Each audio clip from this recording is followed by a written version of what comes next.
Bonjour à tout le monde et bienvenue pour ce nouveau podcast de 1000%. Aujourd'hui, on va parler qualité des aliments. Donc, ça va être hyper intéressant. On a eu beaucoup de spécialistes qui sont venus dans notre podcast 1000%. On a parlé du sucre, on a parlé des protéines. Mais là, aujourd'hui, on va vraiment s'intéresser à la qualité pure vraiment des produits et aussi avoir un petit peu une vision de l'alimentation un peu différente des différents intervenants qu'on a eu par le passé. Donc, on a la chance de recevoir In We Trust. Salut les gars, ça va? Donc, Hugo et Ben. Salut.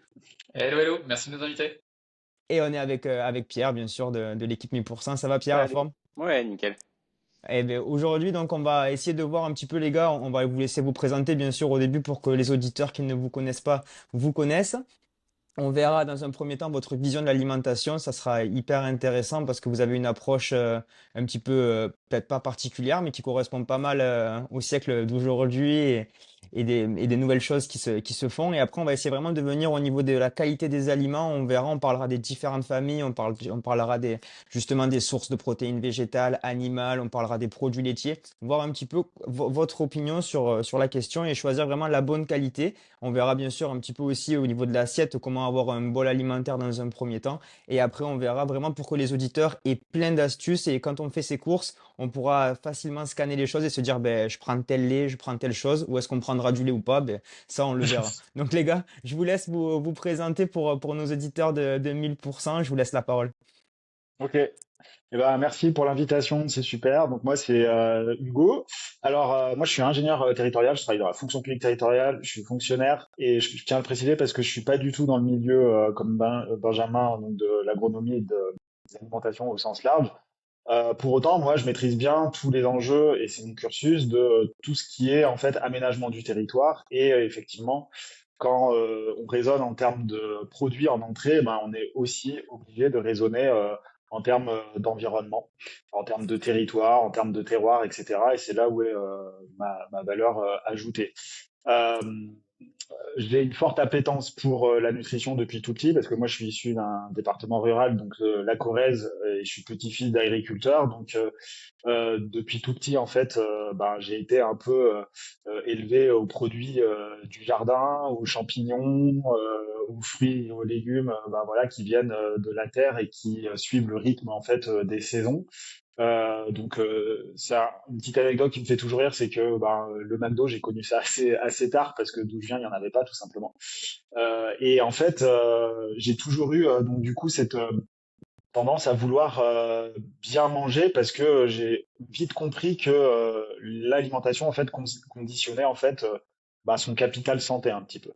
Après, avec la pratique, en grandissant avec la pratique sportive, voilà, j'ai commencé à écrire un peu dans mon coin sur la nutrition parce que je me suis documenté, je lis pas mal de bouquins là-dessus parce que j'aime ça et c'est une de mes passions.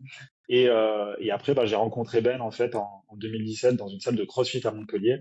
Et en fait, ça a matché parce que j'ai vu que je pouvais m'appuyer sur lui, sur toute son expertise, et puis mettre un peu voilà cette synergie là qu'on avait en commun pour faire quelque chose de plus grand et dire ça serait cool finalement de décrypter et donner des clés de lecture un peu aux consommateurs au sens large et donc de s'appuyer sur l'initiative In We Trust. Voilà, et c'est un peu comme ça que c'est né.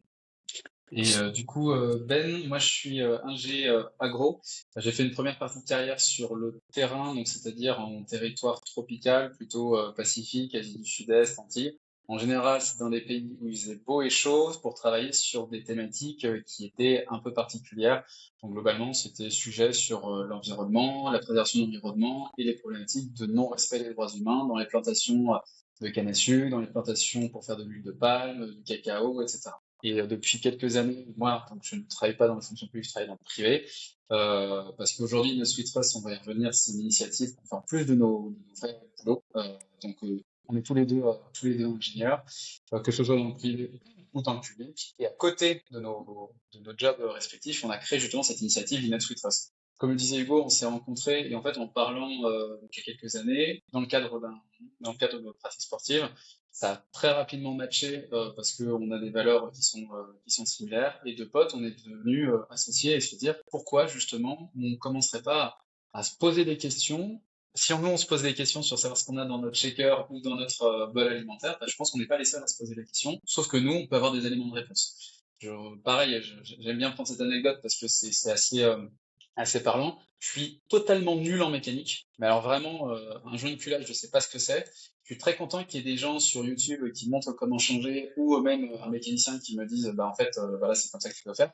De la même manière, nous, on voyait assez peu de personnes avoir une parole relativement sourcée et relativement vraie sur les compléments alimentaires. On voyait toutes les marques qui disaient prends ce produit, c'est le meilleur. Les influenceurs qui étaient affiliés à ces marques qui disaient prends leur produit, c'est le meilleur. Et à côté de ça, les professionnels de santé qui disaient la créatine et les protéines, attention, produits dopants.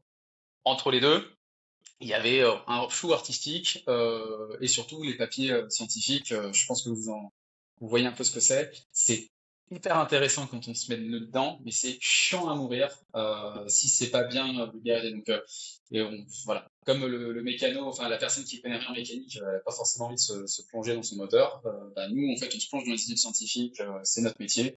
Et on s'est dit, pourquoi pas justement vulgariser ça de manière assez marrante et ludique sur les réseaux sociaux et beaucoup plus sourcé et beaucoup plus institutionnel, académique sur notre site internet d'information. Voilà en Super. très très gros ce qu'est une Trust.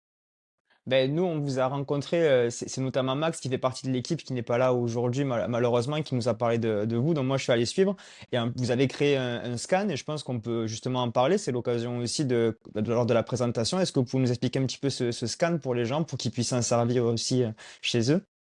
Bah, en fait, justement, on arrivait on est arrivé assez vite à certains freins sur la compréhension, c'est-à-dire que les gens, alors, au-delà de se dire, attention, ce que tu as dans ton, est-ce que tu sais déjà ce que tu as dans ton shaker en termes de protéines, avec les vitamines, etc. Mais il manquait le so what, OK, je comprends que ce que j'ai, c'est bon ou c'est pas bon, ou d'une certaine manière, voilà quels sont les risques et quels sont les impacts de mon produit.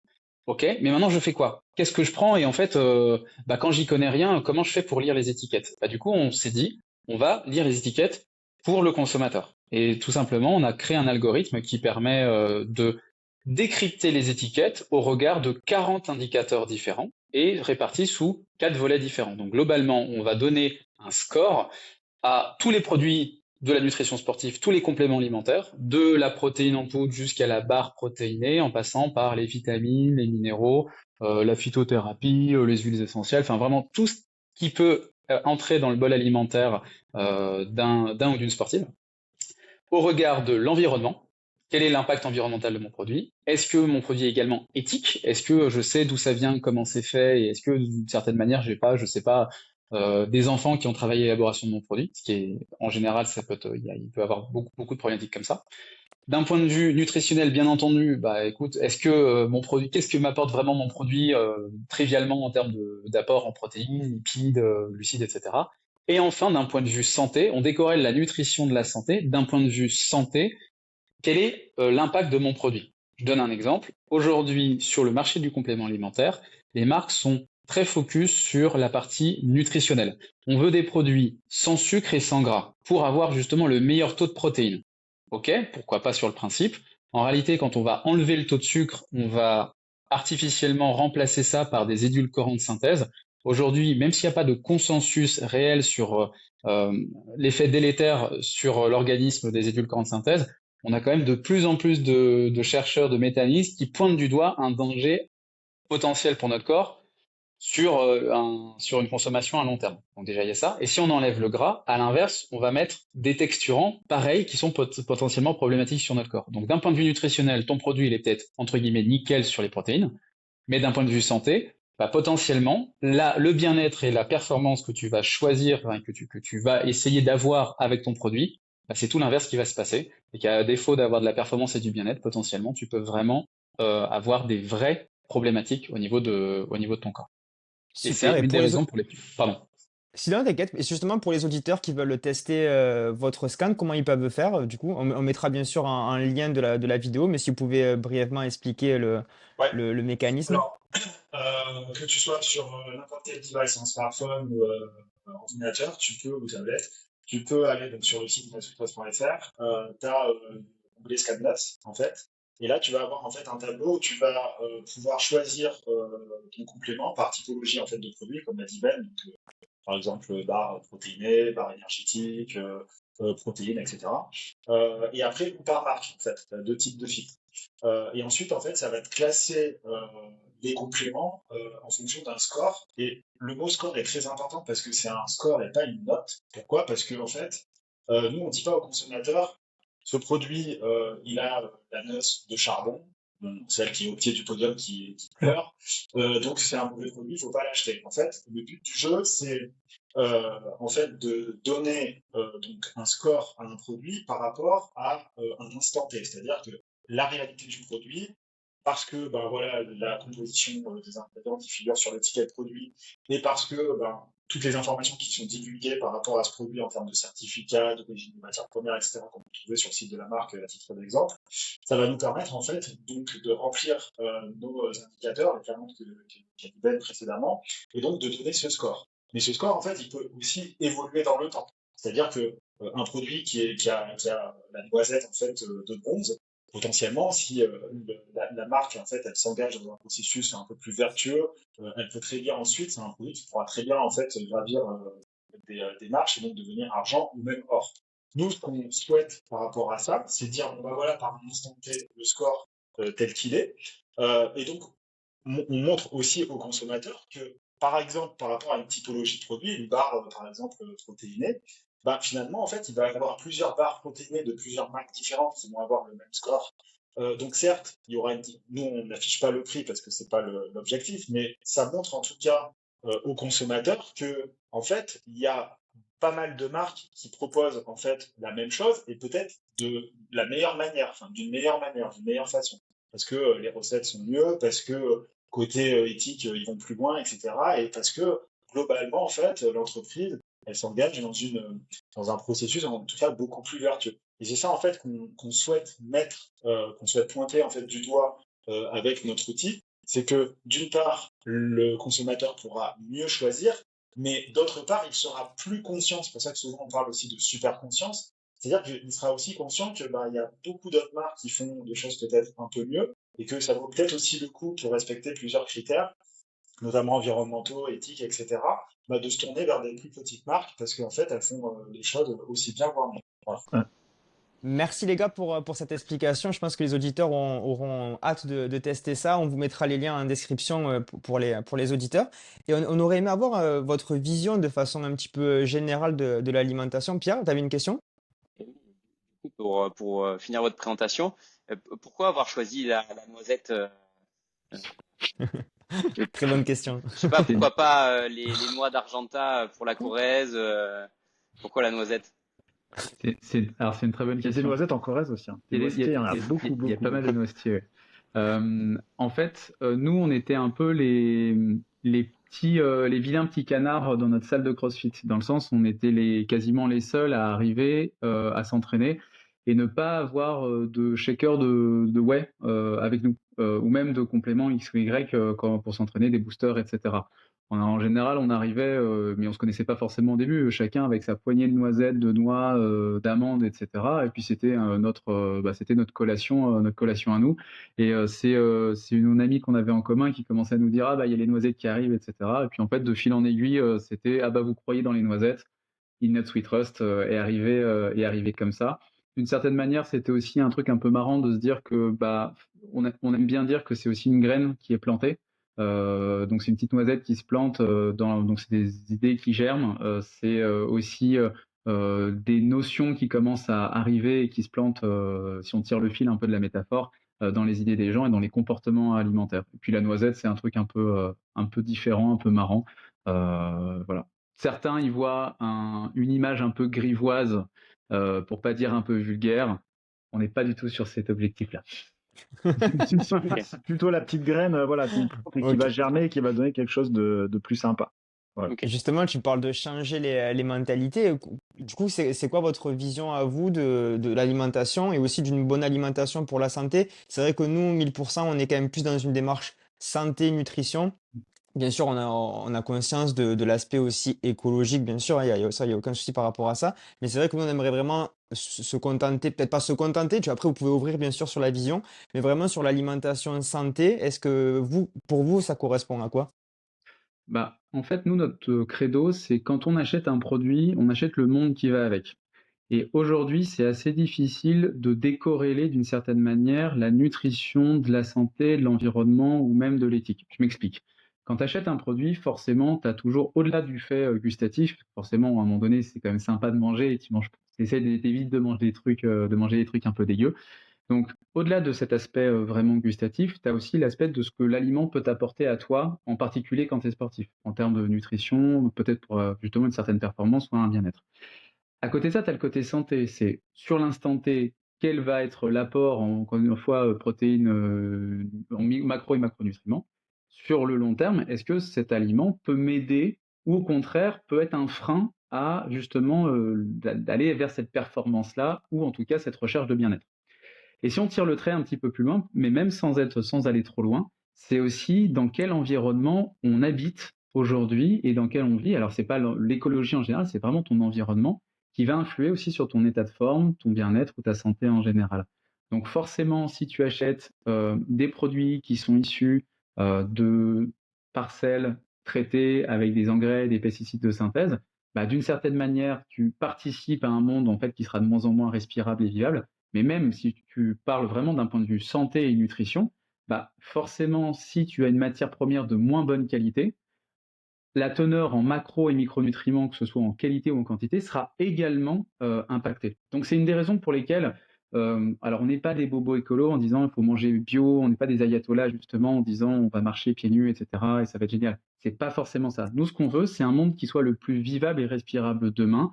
Si on fait quelques petits efforts aujourd'hui, c'est pas que ton corps qui va en bénéficier, c'est vraiment tout ton hygiène de vie et finalement ton voisin également qui va permettre. En fait, tu permets aux gens et à toi-même de vivre dans un monde plus juste et plus éthique. C'est une des raisons pour lesquelles on essaie d'ouvrir un peu les chakras et le champ des pensées. Et on sait que c'est quelque chose qui est très difficile à avoir en tête parce qu'on a encore une fois une vision qui est très santé, très égocentrée, pas forcément dans un mauvais sens. Hein, c'est juste, on a en tête la nutrition dans un premier temps et peu le reste et moins justement les interactions entre les écosystèmes et la qualité de ce qu'on va manger. Je donne un dernier exemple. Par exemple, sur une whey, on va pouvoir se dire, nous, ce qu'on veut, c'est juste, enfin, je sais pas, un sportif va se dire, moi, je veux juste une whey, X ou Y, ça m'est égal, et puis tant qu'il n'y a pas d'additif dedans, c'est nickel. Alors oui et non, c'est-à-dire que si ton lait, il est issu de vaches qui voient jamais le jour, qui sont élevées dans des conditions sordides, élevées avec du soja transgénique qui vient de l'autre bout du monde, bah, en fait, ta vache, elle va pas être ultra heureuse, donc forcément ton lait, il sera pas d'une très grande qualité, donc in fine, ta whey, elle sera pas top top. Et Super. voilà, c'est une des raisons pour lesquelles justement on essaye d'ouvrir un petit peu le champ des possibles là-dessus. Encore une fois, c'est parfois un vœu pieux et parfois c'est un peu compliqué, mais voilà, c'est notre fer de lance. C'est super, hein. Là, vous parlez du tout de qualité alimentaire, donc ça, on va vraiment le développer, rentrer dans les aliments. Et si vous aviez d'autres piliers un petit peu au niveau de la nutrition santé, je pense par exemple aux aliments transformés, peut-être au manque aussi de diversification alimentaire. Est-ce que vous pouvez un petit peu nous donner peut-être d'autres piliers ou est-ce que ces piliers-là, pour vous aussi, ils ont du sens? Bah, en fait, nous, en tête, on a les travaux du chercheur Anthony Fardet qui a théorisé la notion des 3 V. En fait, c'est manger plus vrai, manger plus varié et manger plus végétal. Donc je vais le prendre dans le désordre, donc sans pour autant se dire qu'on va être demain tous véganes ou végétariens. On voit aujourd'hui beaucoup de bénéfices à diminuer son bol alimentaire et d'augmenter en fait la teneur en calories végétales versus les calories animales. Encore une fois, que ce soit pour son environnement ou pour sa santé. Nous, alors voilà, on n'est pas vegan, on tend vers un régime de moins en moins carné, mais on adore se prendre une bonne côte de bœuf l'été sur un barbecue, c'est quand même un truc, c'est un gros kiff. On entend aujourd'hui que pour des raisons éthiques de conditions animales, il y a des gens qui veulent pas. Voilà. Donc manger plus végétal. Le deuxième, c'est manger plus varié. Aujourd'hui, le bol alimentaire de certains sportifs, il est quand même très tourné vers soit des compléments alimentaires et pas beaucoup en fait vers un bol alimentaire qui est où il y a beaucoup de glucides ou une diversité de glucides qui fait que déjà bon bah d'un point de vue plaisir gustatif il y a un souci, mais c'est surtout sur la teneur en macro et micronutriments et surtout sur des fruits et légumes. Nous on voit quand même que ce soit nos potes ou des gens qui nous suivent aujourd'hui, qui nous montrent leurs assiettes, on est quand même très très pauvre sur la quantité de fruits et légumes et de fruits et légumes frais dans leur bol alimentaire sur la semaine. Et enfin, le manger plus vrai, ça c'est un vrai sujet également. Aujourd'hui, on a entre 70 et 80% de l'offre alimentaire en grande surface qui est ultra transformée. D'avoir des aliments transformés en grande surface, c'est normal. Vous achetez du pain, des madeleines, des gâteaux, bon bah en fait c'est transformé, hein, c'est un assemblage et une cuisson d'aliments. Ok.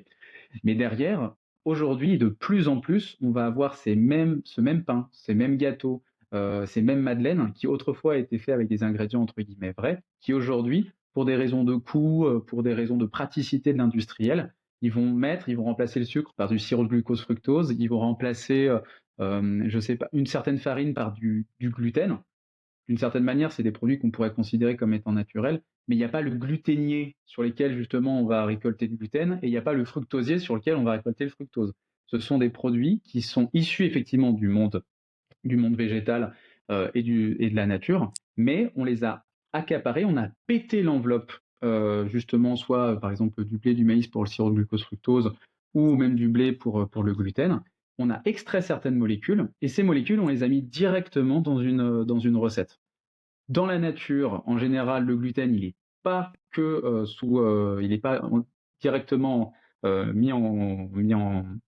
enfin, il n'est pas directement présenté au corps comme ça, comme le fructose. Le fructose, bah, on va le voir dans les fruits, mais on va avoir aussi des fibres, on va avoir une enveloppe, une matrice qui vont entre guillemets protéger notre corps de l'exposition directe à certaines molécules. Et aujourd'hui, avec les ingrédients ultra transformés et les aliments ultra transformés également, justement, ces molécules arrivent directement dans notre corps et d'une certaine manière, cette alimentation industrielle est assez jeune, hein, ça fait entre 20 et 30 ans maximum qu'on a ce type de produit, et ces produits se généralisent et vont de plus en plus dans de plus en plus de bols alimentaires, que ce soit pour les sportifs ou les personnes un peu plus sédentaires. Donc là, il y a un vrai sujet de santé publique. On n'a pas assez de recul pour se poser la question, pour savoir s'il y a une vraie innocuité ou pas là-dessus. Et on a beaucoup de chercheurs qui aujourd'hui émettent une grosse sonnette d'alarme en disant attention, déjà la qualité nutritionnelle n'est pas top, mais alors la particularité sanitaire et l'impact sanitaire long terme, on se pose réellement des questions justement face à ces produits. Avec ça, qu'est-ce que je vais acheter demain quand je vais faire mes courses comme céréales? Ah, ça, c'est une super question. Ah Eh oui, ben, je non, mais n'achète pas là, de céréales. Alors, céréales, tu parles de céréales petit déjeuner ou de céréales en général? Enfin, non, non, non. Les Kellogg's, ça, je pense que oui, c'est on pas, est c'est pas d'accord. 1000% ça. Mais Ouais. par exemple, je veux acheter des linguines, des pâtes, du riz. Quel est le choix qui pourrait sembler le mieux pour vous, si on doit rentrer dans quelque chose de concret?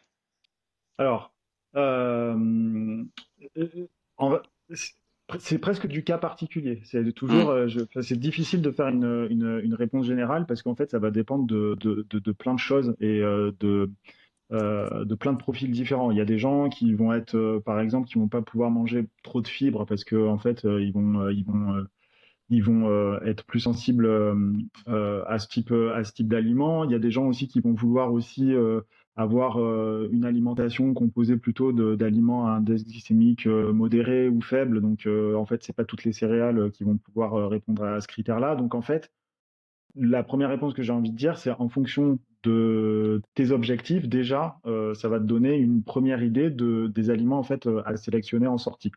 Moi, par exemple, il y a, si on parle du riz, par exemple, tu vois, j'habite à Montpellier et pas très loin de Montpellier, dans la Camargue, ils font du riz. Il Avec y a Camargue. Ouais, il y a du riz de Camargue, il y a du riz rouge, du riz noir, etc. Il y a des parcelles qui sont en bio, d'autres qui ne sont pas en bio et qui sont plus en conventionnel. Bah, je vais prendre, par exemple, de temps en temps, en fait, du riz bio de Camargue parce que je sais que c'est un bon produit, je sais que ça me correspond et je sais que ce sera nutritionnellement et par rapport aussi à l'index glycémique plus intéressant un riz blanc, en fait.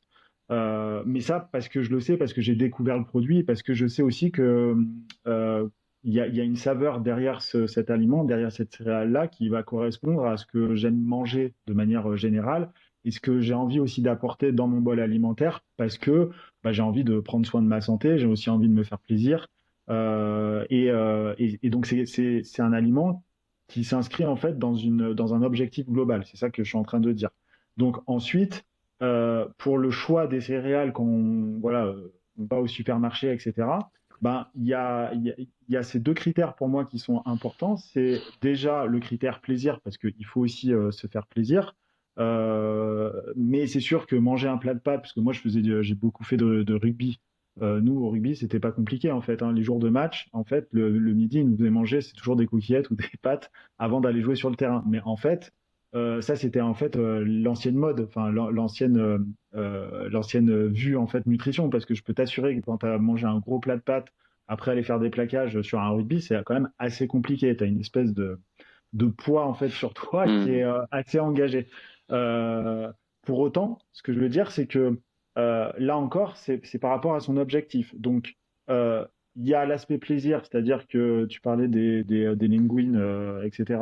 Je m'y connais pas trop en pâtes, mais en tout Non. cas, en termes de type de pâte pour faire un plat, etc., ce qui est intéressant, c'est cet objectif plaisir. Et après aussi, c'est la manière dont est confectionné le produit. Tu vois, les pâtes fraîches, de savoir en fait si alors, attends, je réfléchis en même temps, mais je sais, j'ai peur de dire des bêtises. Mais par rapport aussi à plus une pâte est blanche, en fait, plus elle est. En fait, il y a une coloration aussi dans la pâte. Pardon. Une coloration dans la pâte, c'est-à-dire qu'en fait, quand on prend un paquet de pâtes, plus la pâte est orangée, en fait, plus elle a été confectionnée rapidement. Il y a la garantie de fraîcheur en fait de la pâte. Ça, je ne sais pas si dans les auditeurs tout le monde le sait, mais en fait, il vaut mieux prendre une pâte qui est un peu plus blanche parce qu'en fait, elle va avoir une garantie de fraîcheur beaucoup plus élevée qu'une pâte qui va paraître orangée parce qu'en fait, Et moins oxydé. voilà, elle aura été séchée industriellement entre guillemets. Ça, c'est Donc pour les voilà, pâtes en fait, fraîches, c'est ça? Oui. oui, D'accord. oui. Mais ça, il y a pas forcément tout le monde qui le sait. Mais tu vois, ça peut être un critère quand tu fais tes courses, parce qu'en fait, tu sais, quand tu es dans un rayon, tu te dis, oh, la pâte, elle a une belle couleur et tout, tu vas avoir tendance à prendre en fait cette pâte parce que tu as l'impression elle est plus authentique, plus artisanale et tout, alors qu'en fait, pas du tout pour les pâtes fraîches, hein, j'entends. Mm. Donc voilà, ça Et peut être un critère comme ça. Mais après, moi, par exemple, dans mon bol alimentaire, ce que j'aime bien faire, c'est varier en fait mes différentes sources de céréales. Donc, je parlais du riz tout à l'heure, là, je parlais des pâtes pour l'aspect plaisir, parce que moi, en dehors de l'aspect plaisir, pour les pâtes, franchement, j'en mange pas, je mange jamais de pâtes. Par contre, après, je vais varier avec des légumineuses, avec des lentilles corail, avec des lentilles vertes du puits. Je vais prendre aussi tout ce qui est à base de fèves, donc des haricots rouges, des haricots blancs, etc. Et en fait, l'objectif, ça va être de varier en fait ça. Ça va être de varier mes sources de glucides pour essayer en fait d'avoir un bol alimentaire au global qui est équilibré et surtout pour varier en fait tous les types de nutriments. Moi, en tout cas, pour mes objectifs d'alimentation équilibrée, c'est ce que je préconise et c'est ce que je préfère. Donc, pour finir et pour conclure sur ça, de manière opérationnelle, quand je vais en magasin, bah, j'essaye en fait de prendre des céréales en fonction de leur qualité nutritive, aussi en fonction de leur qualité gustative, mais surtout j'essaye de varier en fait toutes mes sources de céréales. nous, ce qu'on aimerait savoir, et justement pour les auditeurs, tu parles du coup de variété, ça on l'a super bien compris, c'est hyper intéressant d'aller chercher un petit peu tout le spectre. Mais quand tu vas Euh, choisir Ouais. d'aller chercher du riz, des pâtes, etc. C'est bon? Vous m'entendez? oui, oui, Ça, pardon, ça Ok, avait coupé. super. Ah, désolé, excuse-moi. Donc, du coup, je disais, c'est important la diversification, donc ça, on l'a bien compris. Mais ce qu'on aimerait plus, c'est rentrer vraiment dans le produit. À quoi tu vas, par exemple, les pâtes, il y a des pâtes blanches, complètes, intégrales. Par exemple, sur le quinoa, quel type tu vas récupérer? Est-ce que toi, tu prends plus peut-être du bio, du pas bio? Est-ce qu'on pourrait avoir des conseils vraiment sur le produit en lui-même, de façon à ce que les auditeurs, quand ils se font... En fait, je pense que c'est juste du moment qu'on le sait. On a choisi une fois sa marque, on sait qu'elle est validée, elle est nickel, Mm. et du coup après on perd plus de temps. Donc comment on pourrait faire pour justement choisir le bon produit? Du coup Bah, pour aller, on va dire boulgour, pâtes et riz, on a compris qu'il y avait le bio de Camargue. Non, mais en fait, on a énormément, hein. Tu peux aller sur le millet, le sorgho. Enfin, tu vois, t'as énormément de sources de glucides là-dessus. Déjà, le premier, c'est effectivement le type de céréales. Est-ce que c'est complet, semi-complet ou plutôt raffiné? intégral. Ouais, c'est ça. Enfin, tu vas avoir en fait, qu'est-ce qui est complet ou pas complet? C'est juste la manière dont a été usiné, transformé ton grain de céréales. Quand tu prends du blé complet, c'est que du coup, ton blé va être enveloppé par plusieurs téguments, plusieurs enveloppes. Et c'est ces enveloppes-là, en fait, que tu n'auras pas si jamais tu prends un grain de blé classique. Quand tu prends du semi-complet, bah, tu vas juste enlever une enveloppe. Et quand tu prends de l'intégral ou du complet, c'est justement que tu gardes l'intégralité des enveloppes. Ce qui est très intéressant, c'est d'un point de vue des fibres. Tu vas justement avoir un meilleur rapport en fibres et normalement aussi en certains macro et micronutriments en plus de ça, parce que tu as un peu plus de vitamines, malgré le séchage, mais tu as un peu plus de vitamines et de fibres avec du complet. En revanche, il faut aussi avoir en tête que forcément, tu as plus de matière végétale du coup qui va aussi absorber les engrais de synthèse et les pesticides qui ont été épandus sur les champs. Donc d'un point de vue nutritionnel, c'est un peu plus intéressant, voire beaucoup plus intéressant. Comme disait Hugo, attention modulo aussi l'irritabilité de notre tractus digestif. Tout le monde ne peut pas avoir forcément, ne peut pas manger de fibres, en tout cas en même quantité.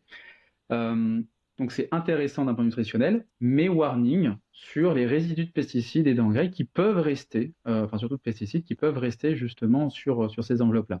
Et là, on arrive sur le deuxième élément de réponse, c'est un peu la qualité et les labels. Est-ce qu'il y a des garde-fous qui nous permettent justement de choisir rapidement? Alors le label bio, même si c'est pas le label parfait, c'est une réponse qui permet de limiter ce risque-là. Parce que justement, oui, tu vas utiliser des pesticides et certains engrais, mais ce n'est pas des pesticides et des engrais de synthèse, c'est beaucoup moins problématique pour l'environnement et également beaucoup moins problématique pour ta santé. Ça coûte aussi beaucoup plus cher parfois, donc c'est aussi ça, il faut c'est jouer l'équilibriste sur un chemin de crête entre avoir un très lourd à payer, enfin devoir payer un très lourd tribut pour ta santé versus avoir un produit effectivement un peu plus accessible d'un point de vue économique, mais potentiellement où il y a un peu plus de risques sur ta santé. Donc le mieux c'est de justement varier les sources, parce que quand tu varies les sources au-delà de l'aspect environnemental et surtout nutritionnel, tu varies, tu limites le risque. Parce que si tu manges des pâtes complets tous les jours avec un peu de pesticides, bah forcément ton riz à côté il sera un peu différent. Tu auras peut-être d'autres molécules différentes, d'autres apports aussi. Le mil, le sorgho, d'autres typologies ou même justement tout ce qui va être légumineuse comme dit Hugo. Et justement, ça te permet de varier à la fois les bienfaits, mais également de limiter tous les risques. Le bio, j'en ai parlé. Vous allez avoir d'autres labels. Tu as le label zéro résidu de pesticides ou HVE, haute valeur environnementale. Aujourd'hui, c'est cher payé pour des labels qui sont un peu plus marketing. Si en tout cas on devait vous donner forcément un conseil, plutôt privilégier le bio et éviter le ZRP ou HVE, justement zéro résidu de pesticides ou haute valeur environnementale, qui, oui, sur le papier c'est joli, dans la réalité du cahier des charges, peut mieux faire. Donc, Oui, ou voilà. du label rouge aussi, par exemple pour les lentilles vertes du puits, tu vois, les choses comme ça, les légumineuses, c'est des gages aussi de qualité. C'est pas top, enfin c'est pas le must, mais C'est jamais parfait en tout cas. voilà. Mais en tout cas, c'est un gage quand même de qualité, quand même certain. Si je comprends bien, il y a plusieurs curseurs. Il y en a deux, j'ai l'impression que vous avez quand même diminué, c'est-à-dire la consommation de protéines animales et la consommation de céréales. Et par contre, il y en a un que vous avez beaucoup augmenté, la consommation de légumineuses. Est-ce que vous pourriez nous expliquer, ça ferait la transition sur l'apport en protéines, je pense.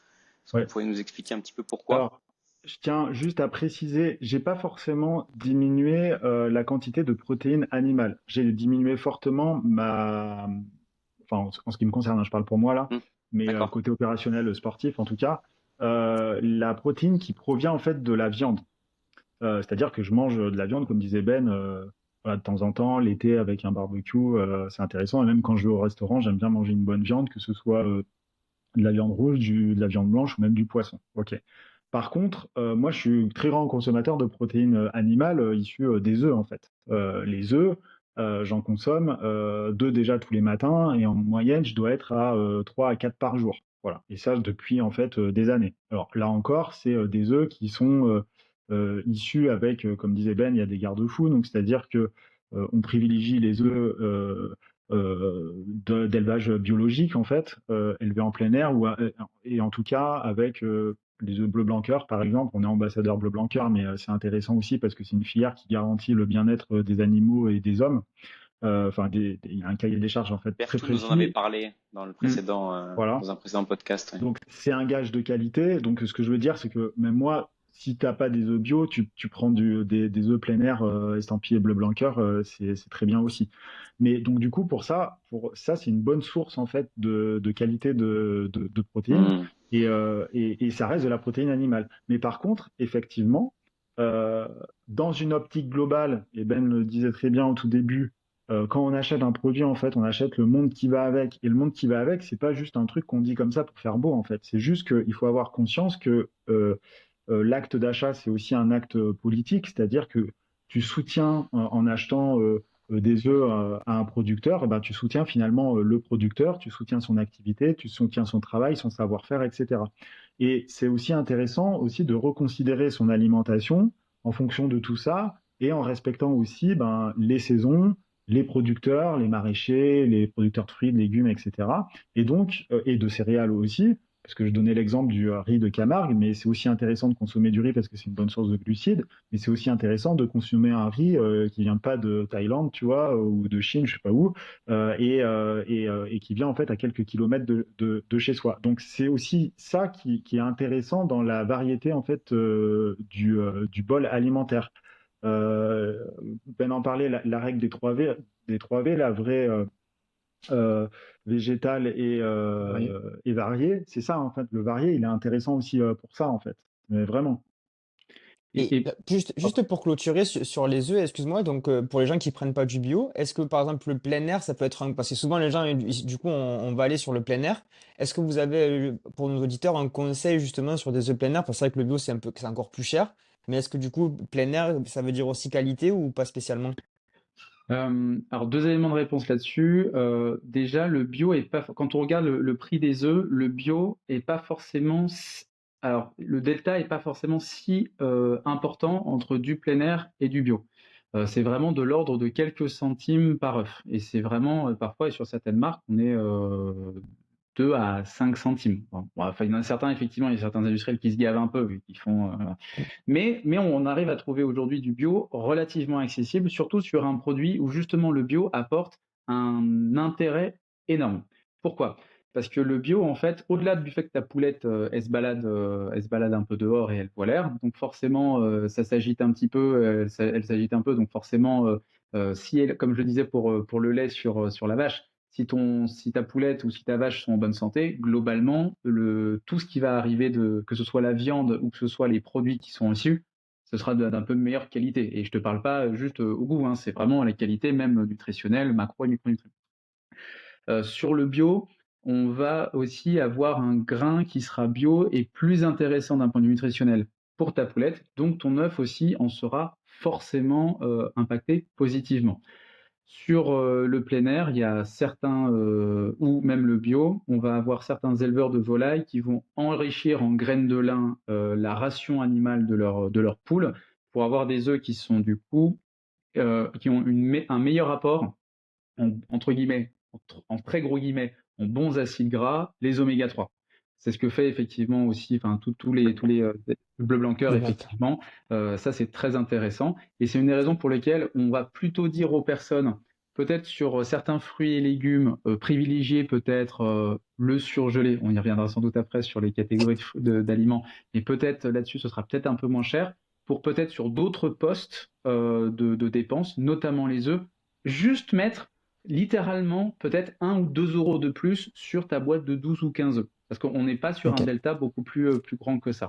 Et le plein air, c'est juste, c'est aussi l'éthique de ta poule. Est-ce qu'elle justement, elle est dehors ou pas? Il n'y a pas une très grande différence sur la qualité de ton œuf entre une poule élevée au sol mais qui n'a pas vu la lumière et le plein air. Par contre, il y a une grande différence sur le bio puisque c'est la qualité de la ration alimentaire. Super. Ben, du coup, la transition est parfaite. On va partir dans les protéines, je pense. On va commencer par le monde animal, peut-être le monde qui vous intéresse un peu moins, mais les auditeurs, justement, avoir votre opinion, c'est hyper intéressant. Pour les auditeurs, qu'est-ce que vous pourrez conseiller pour les gens, justement, qui veulent conseiller de la viande? Quel type de viande, blanche, rouge? Est-ce qu'il y a une différence? Et aussi, pareil, est-ce qu'il y a des labels à respecter quand je prends ma viande blanche ou rouge, sans antibiotiques, bio, pareil? Sur quoi on peut s'appuyer? Ah, je commence si tu me complètes, Vas-y. Hugo. Alors, Nous, en fait, le truc, c'est qu'on adore la viande. Mais alors, vraiment, on aime beaucoup la viande. Que ce soit par rapport au goût ou même par rapport, en fait, au côté social. Forcément, tu fais une raclette entre potes, c'est un peu moins fun de faire une raclette quand t'as pas de charcuterie. La même chose bah, l'été, quand tu fais des grillades avec des potes, oui, c'est sympa de faire griller des aubergines, c'est quand même un peu plus sympa d'avoir une côte de bœuf ou des saucisses. Ça, clairement, on est totalement là-dessus. L'enjeu aujourd'hui, c'est qu'on mange beaucoup, en général, pas on, mais tout le monde mange beaucoup trop de viande de trop mauvaise qualité. Je m'explique. Déjà, on mange trop de viande parce que du coup, aujourd'hui, on le sait de source sûre, c'est pas Hugo et Ben qui le disent, c'est énormément de rapports. Alors oui, peut-être le GIEC, on l'a en tête, mais il y a aussi énormément de bases justement de chercheurs avec des vraies études scientifiques qui ne sont pas payées par le lobby du végétal, comme nous on peut le lire, ou en tout cas qu'on peut nous envoyer de temps en temps ensemble. Aujourd'hui, effectivement, malheureusement, l'empreinte environnementale de l'élevage est catastrophique parce que aujourd'hui, tu déforestes comme un gros cochon, que ce soit en Asie ou en Amérique latine, pour faire en sorte soit de mettre directement tes élevages sur les terres déforestées, ou pour produire le soja, un soja en plus OGM, qui permettra de nourrir tes bêtes. Voilà. Et le soja, juste pour éviter qu'il y ait des amalgames, le soja issu du tofu ou du vegan n'est pas du tout le même que le soja qui sert à nourrir la vache. Voilà. En général, le tofu du soja vegan, c'est en Europe ou en France. Le soja pour ton bestiau, c'est Amérique latine. Et en plus de ça, ton bestiau, il a besoin de 2 kilos par jour de soja versus le vegan où si c'est 200-300 grammes par jour, c'est déjà le bout du. Ça, c'était pour la digression. Donc nous, on adore la viande. Le sujet, c'est qu'on en mange trop et de mauvaise qualité. Et nous, ce qu'on dit, c'est juste réduis un petit peu. Déjà, d'une certaine manière, tu réduis, c'est bénéfique pour tout le monde. Tu vas avoir plus d'argent, donc tu peux acheter de la meilleure qualité, potentiellement directement chez ton boucher. Évite d'aller acheter de l'alimentation transformée. En fait, que ce soit en grande surface ou même chez ton boucher, tu as toujours de la coupe. Donc en fait, c'est mieux de prendre une viande plus fraîche, coupée directement à la coupe, ou même des steaks hachés, ou alors si tu prends des steaks hachés surgelés, fais attention aussi à lire les étiquettes. Le grand truc en ce moment avec l'inflation, c'est que nos petits potes industriels, ils vont mélanger de la protéine, du steak haché, donc de la viande, avec des protéines texturées de soja. Donc en fait, de temps en temps, si tu fais pas trop gaffe, tu as l'impression, tu vois haché, il n'y a pas marqué 100%, 100% pur bœuf. Donc là, c'est un petit peu la petite douille. Tu as l'impression d'acheter justement du 100% pur bœuf au prix quand même, c'est quand même un certain prix. Et en fait, tu regardes que tu as 60% de bœuf et 40% de soja. Donc on te prend un peu pour un pigeon. Donc ça, c'est le premier point. Alors qu'avec chez ton boucher, encore une fois, dans grande surface ou chez ton boucher de quartier, bah déjà, petit lien social, tu lui parles, il peut te conseiller les meilleurs morceaux. Et surtout, bah, en fait, il n'y a pas que du steak et de l'entrecôte. Tu as tellement d'autres morceaux différents qui sont pas forcément très difficiles à cuisiner et surtout qui peuvent être moins chers, en tout cas accessibles pour n'importe quel budget, et donc beaucoup plus aussi intéressants. Donc tu réduis un petit peu, t'achètes de la meilleure barbac. Déjà, c'est un premier point. Donc, et c'est win-win, hein. Tu pollues moins et t'es meilleur pour ta santé. Donc ça, c'est top.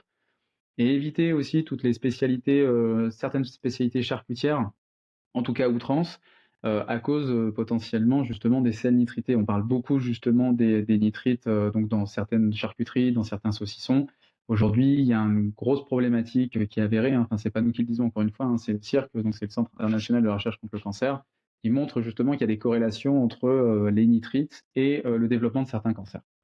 Donc, une consommation irraisonnée et raisonnable de viande rouge est très émetteur de gaz à effet de serre et en plus de ça, dommageable pour sa santé.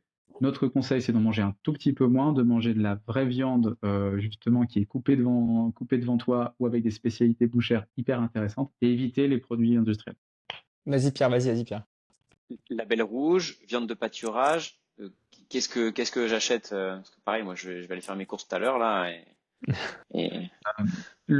Le label rouge, c'est un bon gage au niveau du goût et au niveau d'une certaine. Encore une fois, je reviens dessus, mais il n'y aura aucun label parfait, jamais. Enfin, c'est en tout cas qui permet d'adresser tous les sujets, même les sujets santé ou nutrition. Donc déjà, on peut aussi faire en sorte que les auditeurs puisse souffler un peu en se disant, en fait, si je prends pas celui-là, est-ce que c'est grave, etc. Non, ce sera jamais parfait. Et aucun choix ne sera jamais parfait parce que c'est comme ça. Il y a rien il y a aucun choix fondamentalement qui arrive à cocher toutes les cases.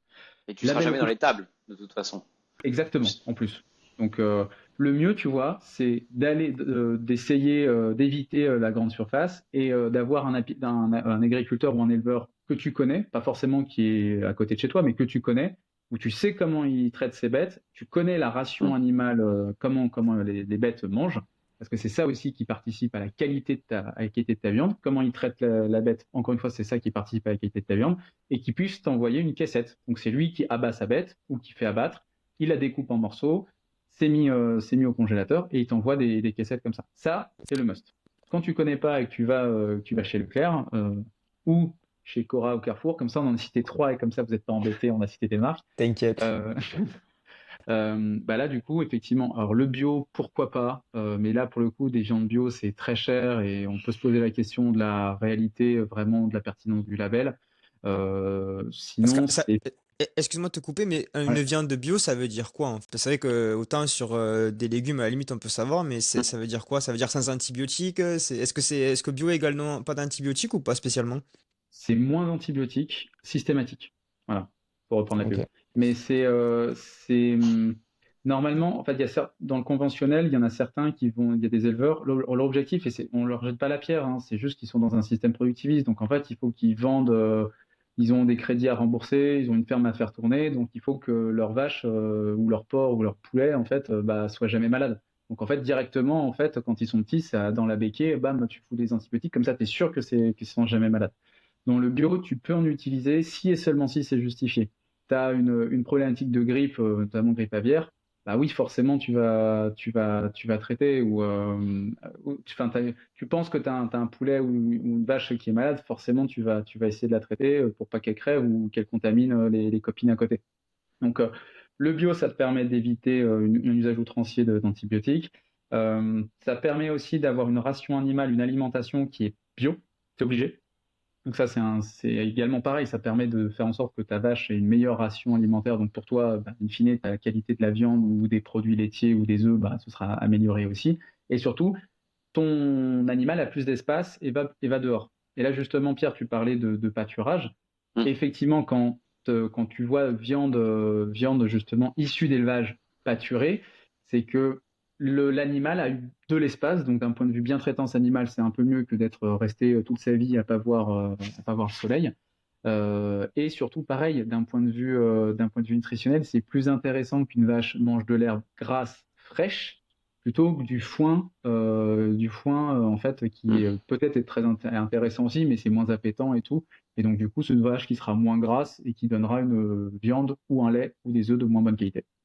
C'est difficile à dire, j'imagine, mais est-ce qu'il y a une échelle un petit peu des choses qu'il faut éviter? Par exemple, est-ce que les antibiotiques, tu les mettras en premier? Est-ce que la nourriture OGM, tu la mettras en second? Tu vois, pour que les gens, genre en fonction du prix, ils se disent, ben, ok, moi, Hmm. le plus important, c'est que j'ai pas d'antibiotiques, je vois sans antibiotiques, hop, je prends. Moi, je pars du principe que s'il n'y a pas écrit qu'il n'y a pas d'antibiotiques, ça veut dire qu'il y en a, tu vois. Enfin, moi, après, peut-être que c'est faux, tu vois, mais je me dis que le marketing, quand tu fais des trucs, forcément, tu Oui, le mets en gros, tu vois.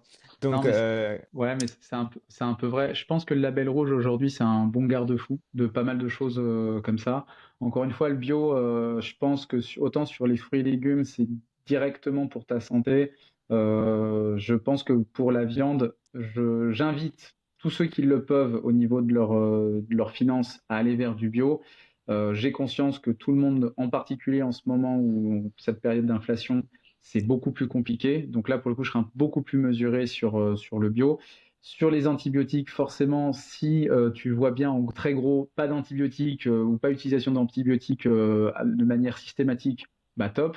Les OGM, nous, on n'alerte pas tant sur le côté santé, c'est plutôt sur le côté biodiversité, impact environnemental, parce qu'en fait, aujourd'hui, les OGM, le vrai souci, c'est plutôt que les grands semenciers vont donner du soja OGM aux agriculteurs.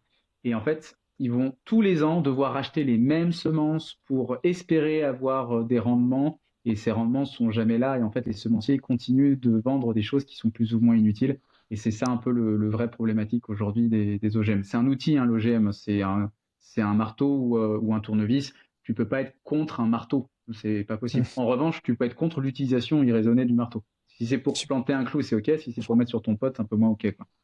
Nickel. Ben, viande rouge, c'est bon. Et viande blanche, alors, différence ou pareil, on Ouais, limite alors aussi? voilà. Donc,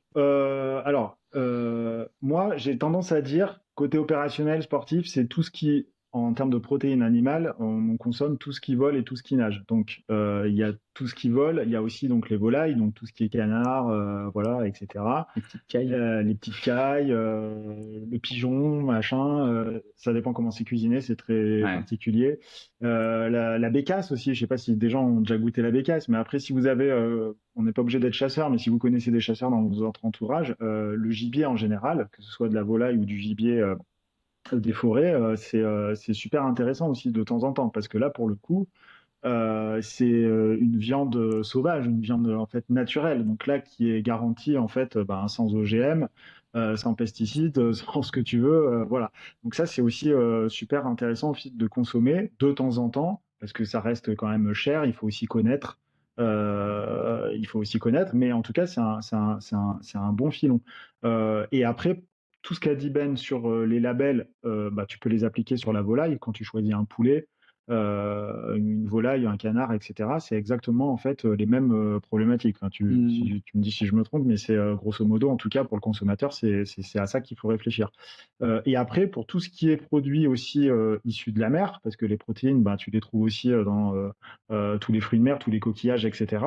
Mais aussi tous les petits poissons. Donc toujours privilégier aussi les petits poissons en début de chaîne alimentaire. Pourquoi on dit ça? Parce que en fait, plus le poisson va être gros, plus en fait il va en fait dans l'organisme en fait du poisson, on va avoir des métaux lourds parce que c'est un poisson qui vit plus longtemps et donc qui est plus sujet justement à imprégner dans ses tissus en fait du mercure, des choses comme ça. Donc les poissons les petits poissons, ça va être tout ce qui est maquereau, tout ce qui est sardine, tout ce qui est hareng. On peut aller aussi vers des poissons un peu plus gros comme le saumon s'il est un peu sauvage. Il y en a de moins en moins et c'est beaucoup plus cher, mais voilà, c'est un peu plus chargé en métaux, mais c'est encore OK. Et ça, c'est aussi, ça fait partie de la diversité en fait alimentaire au niveau des produits de la mer. Et après aussi privilégier effectivement tout ce qui est coquillage, parce que là, il y a pléthore aussi entre les moules, les huîtres, les palourdes, les langoustes, les homards. C'est pas des choses qu'on mange tout le temps, mais ce que je veux dire, c'est que c'est aussi très important de bien choisir ces aliments quand on mange, quand on souhaite les manger. Pour toutes les populations enfin la France.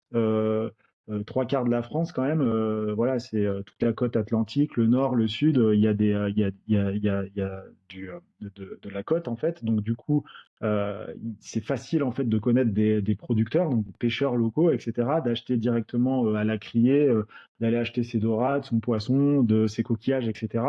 Ça doit être en fait dans les mêmes habitudes que finalement l'habitude d'aller chercher chez son boucher du coin parce qu'on sait que le boucher travaille avec le paysan qu'on connaît du coin et que il nourrit ses bêtes correctement, c'est de la bonne qualité, etc. En fait, ça doit être les mêmes automatismes en fait pour ces produits-là.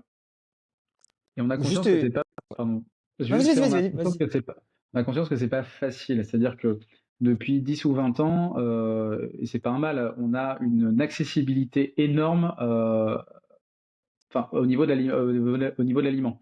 Parce que c'est des choses qui sont de plus en plus faciles à cuisiner ou qui sont déjà cuisinées pour toi au pré-mâché. Et même maintenant, enfin, je dis pré-mâché, mais c'est presque ça. On achète des fruits ou des oranges où on a enlevé la peau en grande surface. On achète Plastique. dans du plastique. On achète du poisson qui est en carré, sans parler du poisson pané, hein, mais aujourd'hui, tu achètes des filets de colin en carré surgelés. Tu vois même plus, tu sais même plus à quoi correspond le poisson. Euh, il y a un vrai enjeu, et là je reviens sur l'alimentation vraie, à acheter des aliments les plus entiers possibles, en particulier sur la viande. Quand tu achètes un poulet, c'est pas des filets de poulet qu'il faut acheter, c'est un poulet entier. Pourquoi? Parce que quand tu vas, déjà, c'est beaucoup moins cher au kilo, et largement, Ouais. enfin, c'est sans équivoque. Et surtout, tu vas avoir des choses intéressantes. Quand tu achètes un poulet entier, tu vas avoir de la peau et potentiellement, tu peux aussi avoir un peu plus de cartilage. Ce cartilage, trop cool, ça va nous apporter, en plus des protéines de la viande, du collagène naturel. Donc, d'une certaine manière, tu fais l'économie peut-être d'un complément alimentaire riche en collagène ou glycine. En tout cas, ça participe, je dis pas que ça les remplace, mais ça participe à ton apport en glucides ou collagène. La même Ok. chose sur le poisson. Le poisson, c'est la même chose. Tu achètes du poisson, donc top, tu as des protéines, mais tu as aussi des oméga 3 directement issus de ces poissons, en particulier les poissons gras, sardines, maquereaux, thon, saumon, etc. Moi, j'avais juste deux questions par rapport à ça. Plutôt pour ou contre déjà les sardines en boîte, votre avis par rapport à ça. Tu as parlé aussi de saumon. Est-ce que le saumon bio, c'est... Tu as parlé sauvage, je sais, mais souvent on voit du saumon bio, on voit du marketing par rapport à ça. Ton avis par rapport à ça. Et déjà, c'est pas mal. Après, je poserai la dernière question après. Euh, Moi, je suis assez pour les conserves en général, hein, quelles que soient les conserves, pour plusieurs raisons. D'une certaine manière, en fait, ça te permet, dans toute saison, de manger un peu tout ce que tu veux. Tu vois, des haricots verts, t'en as normalement pas, ou des tomates, t'en as pas en toute saison. Si tu veux en manger hors saison, des haricots ou des tomates, bah, pourquoi pas, justement, avoir ça. Et la même chose avec la sardine. Moi, j'habite dans les Vosges. Le front de mer est assez loin. Donc, avoir un poisson très frais en criée, voilà, en Ok. général, il a 2 ou 3 jours après la pêche. Donc, pourquoi pas, justement, je suis très grand consommateur de poissons en conserve. Ça te permet justement d'avoir du poisson et accès à ça. Donc, ça, c'était la Top. Oui, puis première. la conserve, c'est un mode de conservation. Il n'y a aucun problème. Ouais. Quand c'est de bonne qualité, il n'y a Il n'y a aucun aucun souci, hein. souci avec ça. Vraiment. Eh ben, tant qu'on y est, est-ce qu'il y a des choses à regarder sur l'étiquette de la conserve, justement? Est-ce qu'il faut Bah, regarder quelque chose en particulier? Essayez le plus possible d'avoir juste du poisson en fait à l'intérieur. C'est peut-être très bête de dire ça, mais en fait, poisson à la limite, si tu veux aller vers quelques spécialités, ça va être donc tu as des poissons naturels moi je pense aux maquereaux, aux sardines qui sont juste mis dans une sorte de jus, de bouillon classique. Sinon, il y en a certaines qui sont conditionnées avec de l'huile, que ce soit de l'olive, du colza ou du tournesol. Et même après, tu vas avoir des jus de citron en plus. Après, c'est un peu gadget. Tu vas avoir après des trucs avec de la moutarde, des tomates. Faisons simple.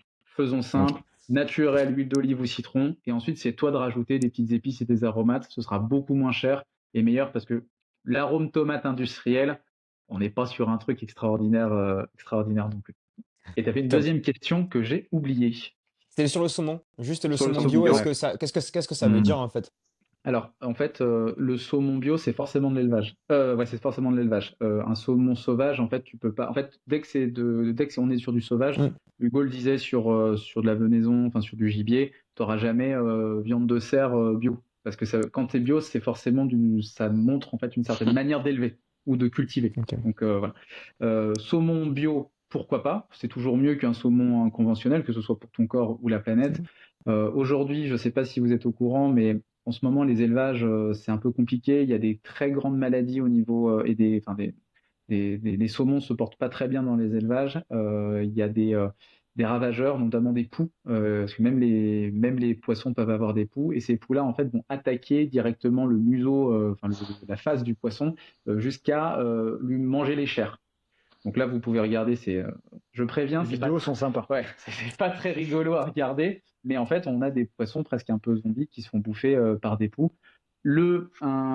Une jolie alternative au saumon, c'est la truite. La truite, en fait, t'en as dans énormément de cours d'eau en France, truite classique ou arc-en-ciel. C'est très bon, c'est rosé comme du saumon naturel. C'est un très bon goût sans être trop fort parce que certaines personnes peuvent ne pas trop aimer le saumon parce que c'est un peu fort. Là, c'est exactement pareil pour 20 à 30% moins cher. Ok. Hyper intéressant. Moi, la dernière question, c'était le label, je crois que pêche responsable. Est-ce que Ouais. c'est un gage de qualité ou c'est juste ça respecte l'environnement? Quand je parle qualité, c'est vraiment Ouais, au niveau de oui, l'aliment, hein. bien sûr. Bah, t'en as deux en fait, t'as deux grands labels pêche responsable. Bon, t'as Pavillon France qui te montre justement que c'est normalement des navires français avec des équipages français qui suivent la qualité, les normes sanitaires françaises. Donc déjà c'est pas mal. Et après t'as deux autres labels. Encore une fois, clairement, je me répète, je suis un petit vieux. Rien n'est parfait et voilà. Tu vas avoir le label MSC et le label Friends of the Sea. Et du coup, les deux permettent d'adresser d'une certaine manière le sujet de la transparence, de la traçabilité, de la qualité de ton produit, savoir justement que tu évites certaines pêches de chalut où tu défonces tous les fonds marins et tu fais pas attention à la qualité de ton produit. Encore une fois, bon, bah, c'est comme tout label et c'est des gens qui essayent de tricher. Il y a tous les jours ou toutes les semaines, tu vois des pêches MSC qui sont dégueu ou Friend of the Sea. Donc, Oui, il y a des problématiques, mais ça reste quand même mieux par rapport à s'il n'y avait pas ce label-là. Nickel. Le mieux étant, comme on parlait de truite, c'est le week-end de prendre sa petite canne à pêche, d'aller à la rivière et de choper sa petite truite Fario, tu vois. Allez, on va s'y C'est mettre. c'est quand même compliqué de démêler le vrai du faux avec ces labels. Oui, In oui. fine, on pourra jamais savoir, on pourra jamais Non, avoir le fin mot de l'histoire, on va passer trop de temps. Hmm.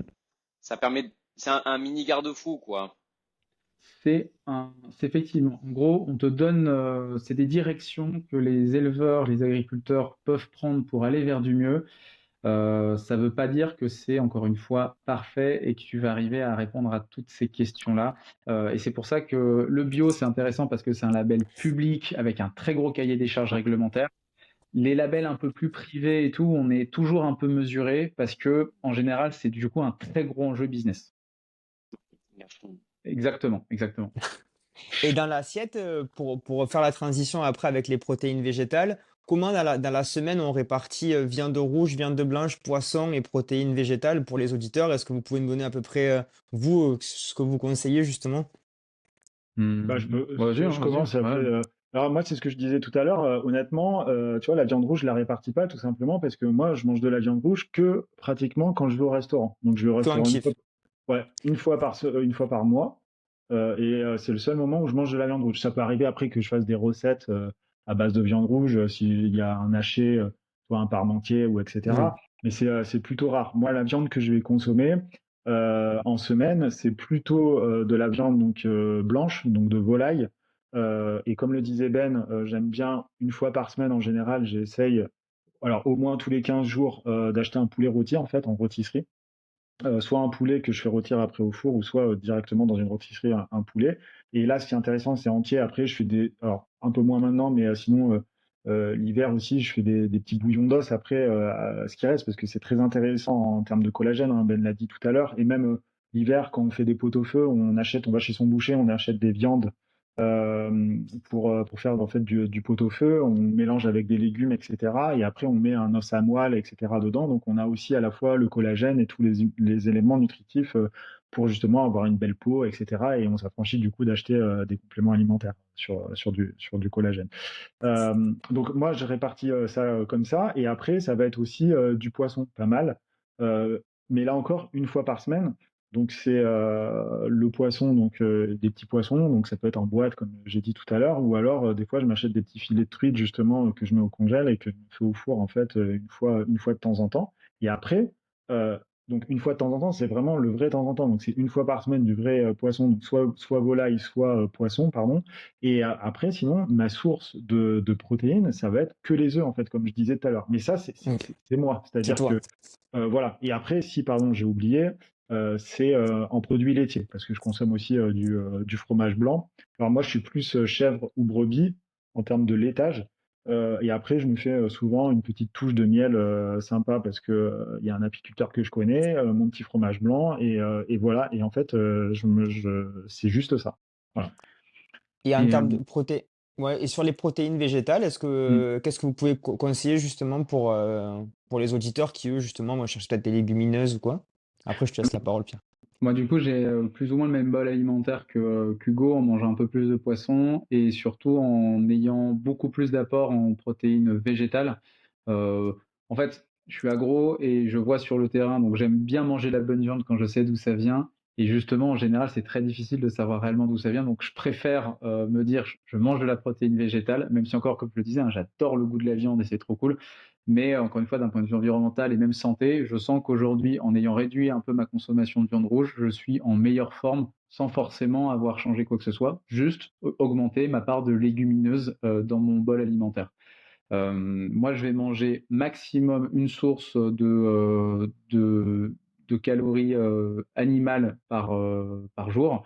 Et c'est justement ce bol un peu plus végétal, c'est de se dire, tu peux manger, imaginons une journée classique, parce qu'une assiette c'est un peu compliqué, mais une journée classique peut être, en général, c'est un exemple, hein, la gastronomie française est large, donc c'est cool de se dire que tu as vraiment le choix. Le matin, ça peut être des œufs.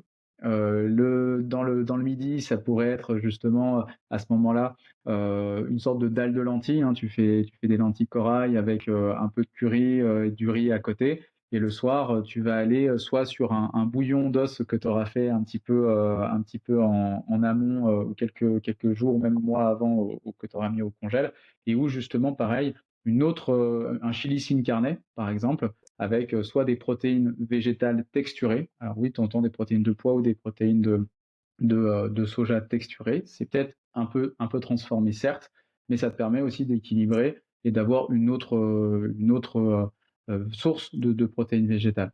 L'enjeu aujourd'hui avec la protéine végétale, c'est que c'est pas le raisonnement classique qu'on a en tête. Parce que nous, enfin, je sais pas vous et je sais encore moins les auditeurs, mais moi, j'ai été élevé dans une famille où c'était viande, ensuite le riz et les pâtes, et ensuite un peu de légumes à côté. Voilà. Et c'est comme ça qu'est traditionnellement la gastronomie française. C'est la viande au cœur de l'assiette, et ensuite tu mets les accompagnements. Le végétal, c'est l'inverse.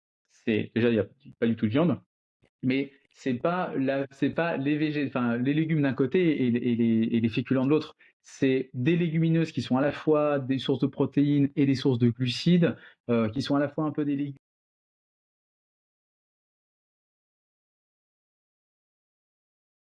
C'est bon, c'est bon.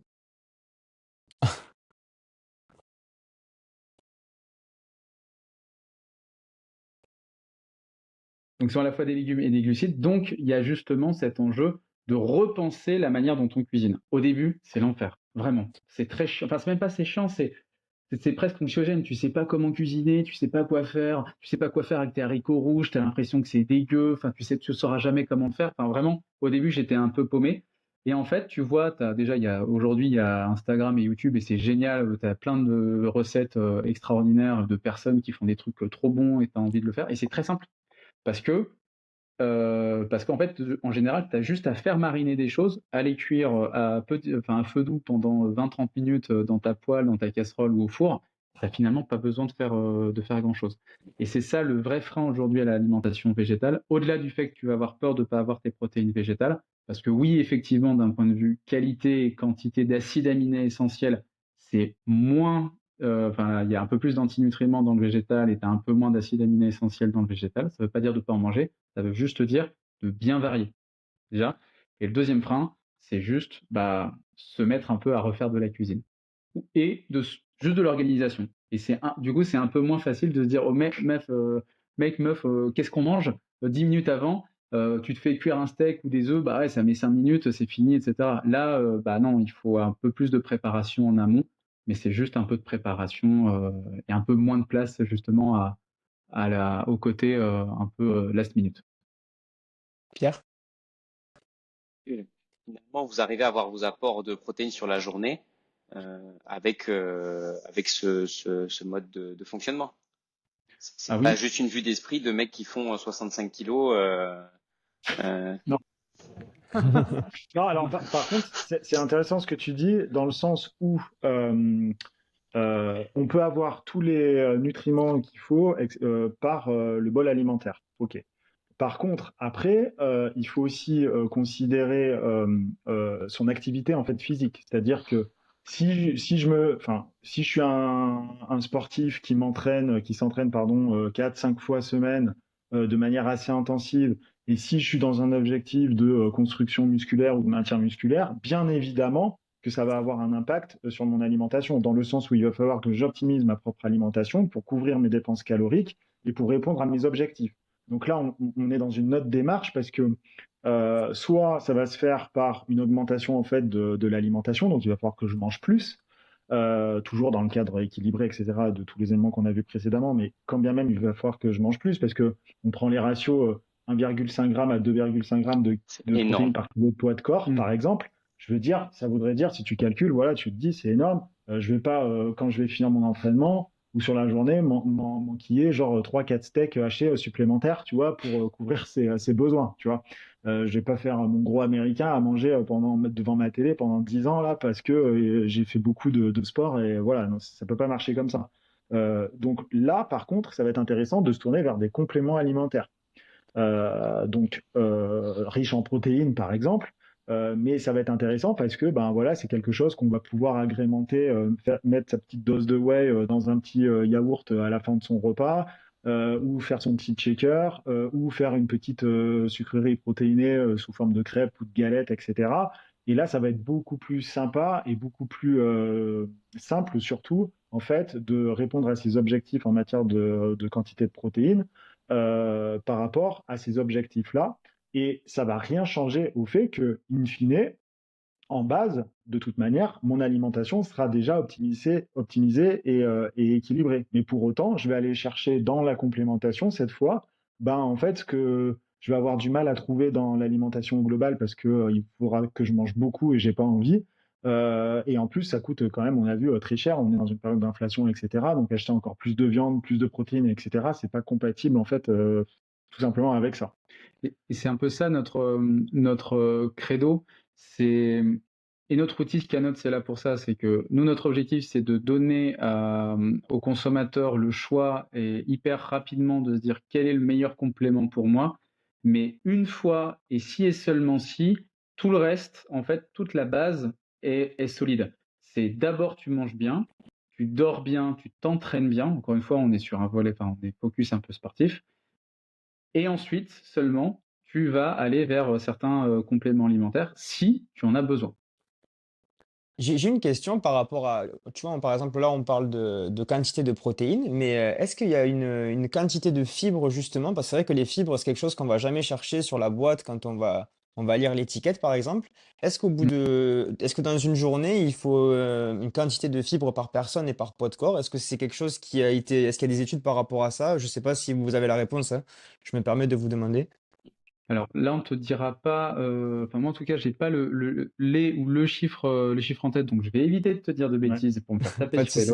doigts. En revanche, effectivement, comme on le disait tout à l'heure, l'apport en fibres est hyper intéressant parce que ça permet, c'est un peu le moteur de ta digestion d'une certaine manière. Et digestion, oui, alors mécanique, mais aussi ça va permettre d'une certaine manière d'avoir une absorption de certains macro et micronutriments facilités ou pas.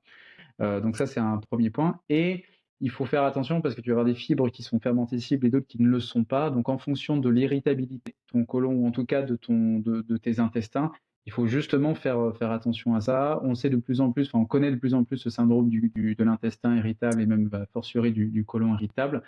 C'est quelque chose qui est de plus en plus documenté, où il y a de plus en plus de patients qui montrent justement des problématiques là-dessus.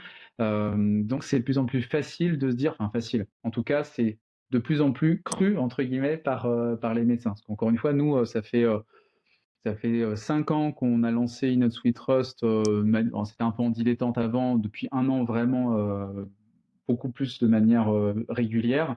Ne serait-ce qu'en 10 ans de pratique sportive de notre pratique perso, on a vu quand même des médecins changer, mais du tout au tout, leur discours.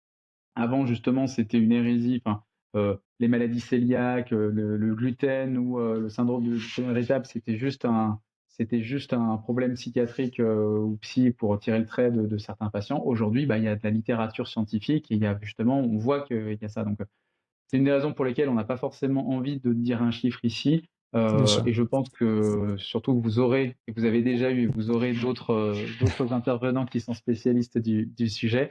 Il y a un vrai warning qu'on met sur la problématique de l'individu et justement de la réponse aux fibres, mais la réponse aussi aux protéines et la réponse à même l'ensemble de l'alimentation face à l'individu. Aujourd'hui, on peut appeler ça même des gourous sur les réseaux sociaux. En général, c'est plutôt sur les réseaux sociaux qui nous disent, on voit glucose, enfin une nana qui est justement dit faire attention au sucre, au contraire non, vous pouvez en prendre autant que vous voulez. Là, en ce moment, Mm. c'est la mode du carnivore base, de manger que de la viande et pas du tout de fibres, pas du tout de légumes, ou d'autres qui vont nous dire l'homme a toujours mangé, a toujours été vegan. En fait, c'est beaucoup en fait du doigt mouillé. C'est peu quand même basé sur des travaux scientifiques.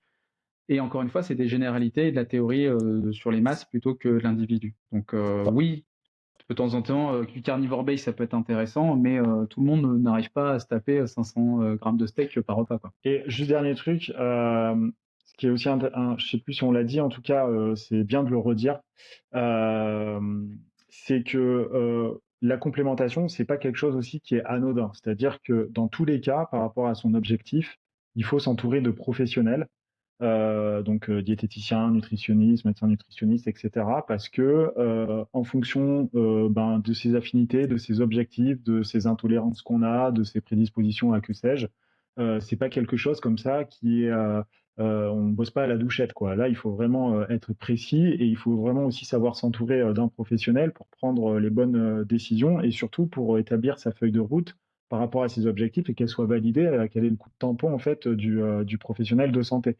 Nous, on se positionne toujours comme ça parce que nous, on n'est pas du tout professionnel de santé et nous, notre objectif, c'est juste de mettre la lumière sur certains types de compléments et d'aider les gens à mieux choisir. Mais après, c'est à eux aussi de prendre conscience que dans le cadre d'une alimentation équilibrée, et si on souhaite aller vers une complémentation, il faut et on doit, ça doit presque être un devoir en fait, de s'accompagner en fait d'un professionnel pour établir et formaliser véritablement un plan d'action qui soit validé par ce professionnel.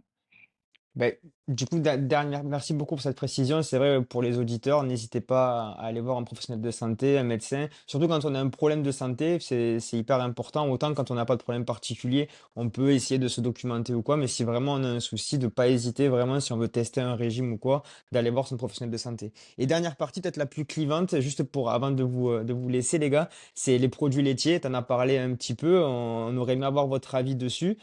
Pour ou contre, qu'est-ce qu'on choisit? Du végétal, pas du végétal? Est-ce qu'on pourrait avoir un petit peu votre vision de tout ça? Le guide du panier de course. Ouais, Je pense qu'est-ce qu'ils qu'on je met? pense, je pense qu'ils veulent qu'on ait des problèmes en fait. Ah oui, Ils veulent qu'on soit banni et Personnellement, ouais, non. on voit plus la pub, les produits laitiers sont nos amis pour la vie. Alors, quelle conclusion tirer de ça? Je ne sais pas. l'industrie laitière a eu l'obligation de retirer cette pub parce qu'il y avait forcément, il y avait pas de, encore une fois, de réalité scientifique derrière. On ne parle pas que des influenceurs, mais là, on est là au niveau des interprofessions et des syndicats entiers où justement il y a à défaut de faire de la désinformation, en tout cas, il y a de la mésinformation. Je vais faire une réponse d'agro encore une fois. Ça dépend. Et comme ça, Non, on non. s'attire pas les foudres. Non, mais en fait, C'est les politique, produits. ça, comme réponse. C'est pas- Exactement, exactement. Tout Mais est politique. tout est politique. Mais en fait, les produits laitiers, on est encore une fois en France, on a une richesse gastronomique qui est énorme. Et ça, je pense que c'est quelque chose, c'est un héritage culturel et historique qu'il faut prendre en compte. On a, alors pas de tout temps, mais en tout cas, je pense que ça doit faire à peu près 10 000 ans qu'on doit consommer, qu'on consomme plus ou moins des produits laitiers, mais pas du tout, de la manière dont on les consomme aujourd'hui. Aujourd'hui, on va avoir des yaourts, du skyr, du fromage blanc, des Actimel, des yaourts protéinés, des Ipro, des machins, des trucs. En fait, du yop, ouais.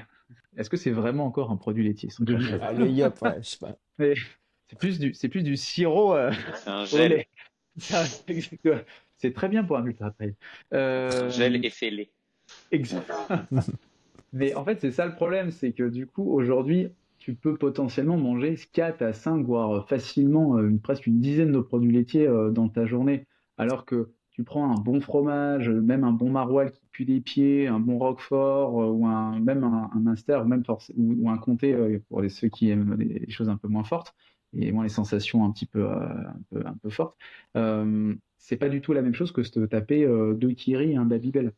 Et c'est ça aujourd'hui, en fait, le sujet, c'est qu'on parle, on a l'étiquette produit laitier pour du Babybel ou pour un maroilles ou un Munster fait justement sur l'exploitation. C'est comme si je te compare du miel d'apiculteur ou un sirop de sucre dégueulasse qui vient de Chine. C'est ça le vrai souci aujourd'hui, c'est qu'on a des produits qui ont la même étiquette, le même label, la même appellation, mais pour des qualités qui sont totalement différentes. Donc les produits laitiers, pourquoi pas? Parce que d'une certaine manière, c'est quoi du lait ou des produits laitiers? C'est un peu d'eau, pas mal de protéines et un peu une certaine source de gras, donc plus ou moins concentré si tu pars sur la crème fraîche, etc. Et derrière, effectivement, on voit des études aujourd'hui qui pointent que en fonction de ton patrimoine génétique, de ton environnement et d'une consommation, encore une fois, irraisonnée de produits laitiers, en tout cas excessive, là, on peut avoir des problèmes de santé sur le long terme. Voilà. En En- particulier si le lait, enfin, l'élevage est fini là-dessus, et pas forcément d'une très grande qualité. Et Donc, par exemple, le lait, moi, une question qui me vient par rapport à ça, qu'est-ce que je prends? Je prends du entier. Lequel est de meilleure qualité? Entier, demi-écrémé? Enfin, qu'est-ce que je choisis? Alors, juste pour info, dans l'industrie agroalimentaire, ton lait est toujours écrémé. En fait, tu vas avoir, c'est comment ça va se passer sur l'exploitation. Donc, la vache est traite matin et soir, c'est mis dans un tank à lait, une sorte de grand frigo. Et ensuite, tu vas avoir le camion de Lactalis, Candia, etc., Sodial, qui vient récupérer sur l'exploitation le lait et qui l'emmène directement à la laiterie. Mais il fait ça chez Michel, chez Jacques, chez Micheline, etc. Enfin, chez tous les éleveurs du coin. Sauf que Michel, il va avoir une certaine espèce de race de vache, une normande par exemple, et Micheline, elle va avoir des Prix Holstein. Donc, c'est pas la même qualité de lait, la même quantité de crème. Pourquoi je dis ça? C'est qu'une fois que ça arrive à la laiterie, tu vas avoir directement la séparation du lait d'un côté, donc la masse maigre, de la masse plus grasse, donc la crème. Et ensuite, ce qui va se passer, c'est que toi, tu vas me dire, je sais pas, Pierre, moi je veux du lait écrémé. Hop, bah je te donne du lait écrémé. Hugo va me dire, moi je veux du lait entier. Donc du coup, en fait, je vais reprendre le lait, la masse maigre, et je vais compléter avec 3% de matière grasse, donc de la crème à l'intérieur. Et c'est ça Donc c'est un tout produit le temps. transformé en fait. C'est totalement un produit transformé. Alors pas C'est ultra transformé, hallucinant. mais c'est un produit transformé. Pourquoi? Parce que tu n'as pas la même quantité de gras partout et ton objectif, toi, en tant qu'industriel, c'est d'homogénéiser et de faire que le lait que je vais acheter à Hmm. Strasbourg, le lait que Hugo va acheter à Montpellier, ce sera exactement le même que je l'achète aujourd'hui ou dans 6 mois. Tout le Même temps. même le lait frais au frigo. En fait, Est-ce que c'est toujours la même chose. C'est juste, en fait, la différence entre le lait frais et le lait pasteurisé UHT, c'est juste comment il va être conservé. Le lait frais, bah, justement, il n'est pas pasteurisé et tu dois le consommer dans la semaine. Le lait UHT, donc c'est du lait justement à ultra haute température UHT. Et du coup, l'objectif, c'est une flash pasteurisation, c'est de le cuire, de le faire bouillir, dégager les micro-organismes et les microbes et de faire en sorte que tu puisses le conserver dans ta bouteille au sec pendant des mois. Là où tu peux, et là encore une fois, c'est le côté, est-ce que tu connais le producteur du coin? Bah, si t'as Dédé, Michel ou Patrick, je prends beaucoup de prénoms un peu dans ouais, l'ancien ouais. temps, mais on va dire, Des boomers. voilà, on va dire Kevin. C'est Léo, bon ça. tiens, on va utiliser Léo, c'est un prénom un peu plus actuel. Ouais, voilà, nickel. Si Léo, justement, éleveur, ou Théo, tiens, j'ai un cousin, Théo, éleveur, et qui lui fait justement, bah, il peut faire du lait, il peut transformer sur son exploitation. S'il a un labo, il va faire directement le fromage chez lui. Hugo, pareil, il a justement des copains dans le Cantal qui font un fromage extraordinaire. C'est eux qui le font. Et le lait frais, bah forcément, à l'exploitation, ce sera toujours plus frais que du lait acheté, justement, du Lactel, etc. Ok. Est-ce que c'est mal d'acheter du lait en grande surface? Pas forcément. Est-ce que c'est mieux d'éviter de prendre tous les jours du lait 2 à 3 fois par jour? Peut-être que oui. Et en général, peut-être que celles et ceux qui vont nous écouter vont dire oui, mais on est la seule espèce à boire le lait Mm. d'une autre espèce.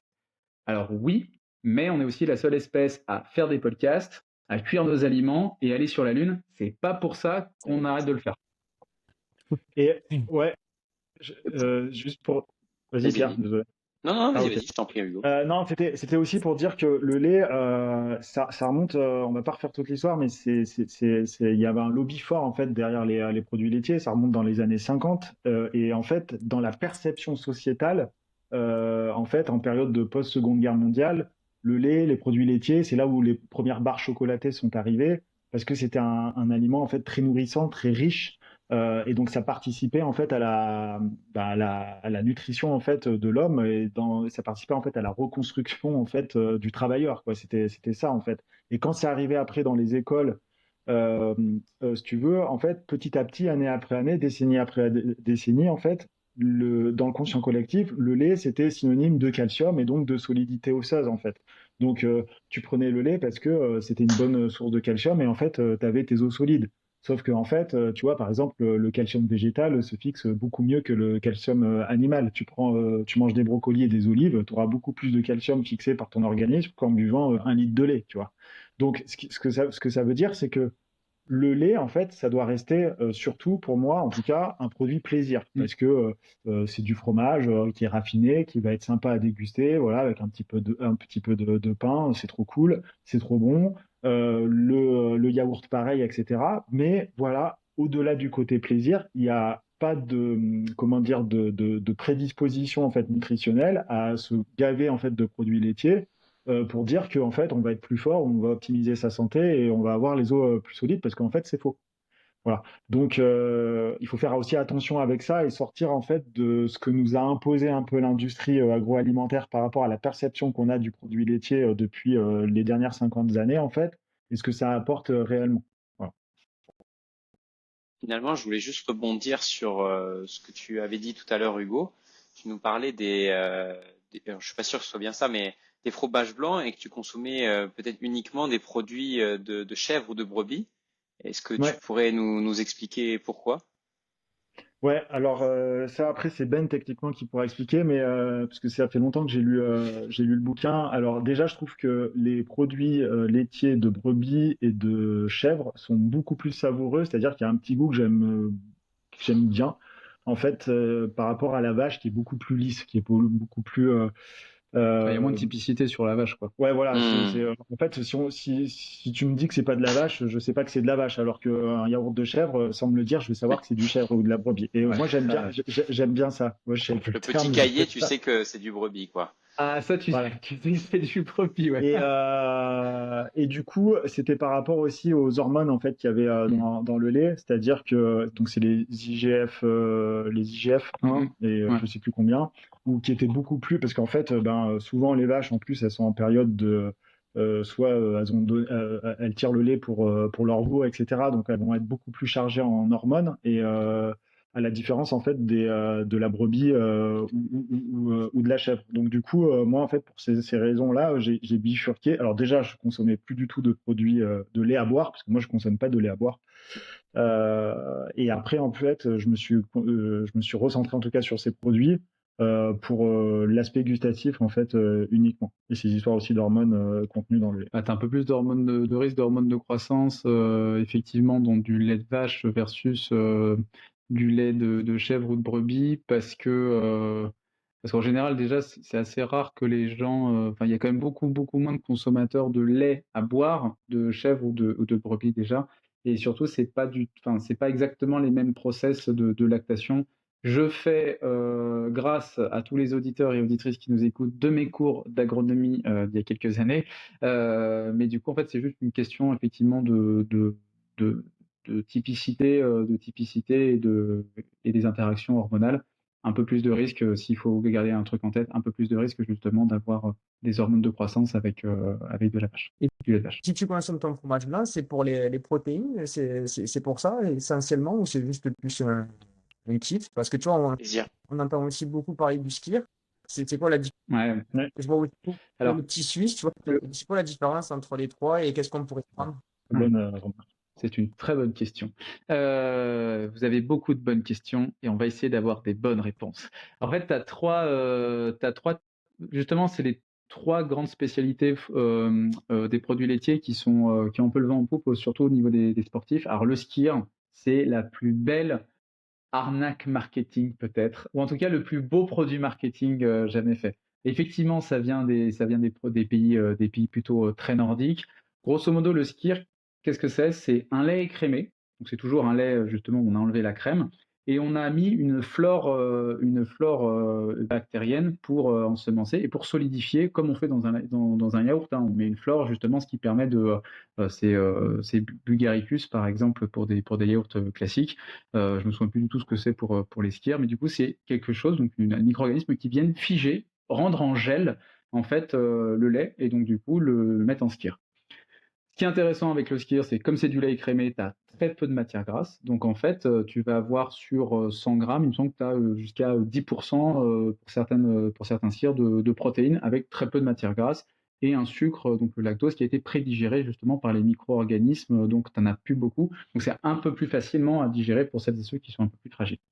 Premier point.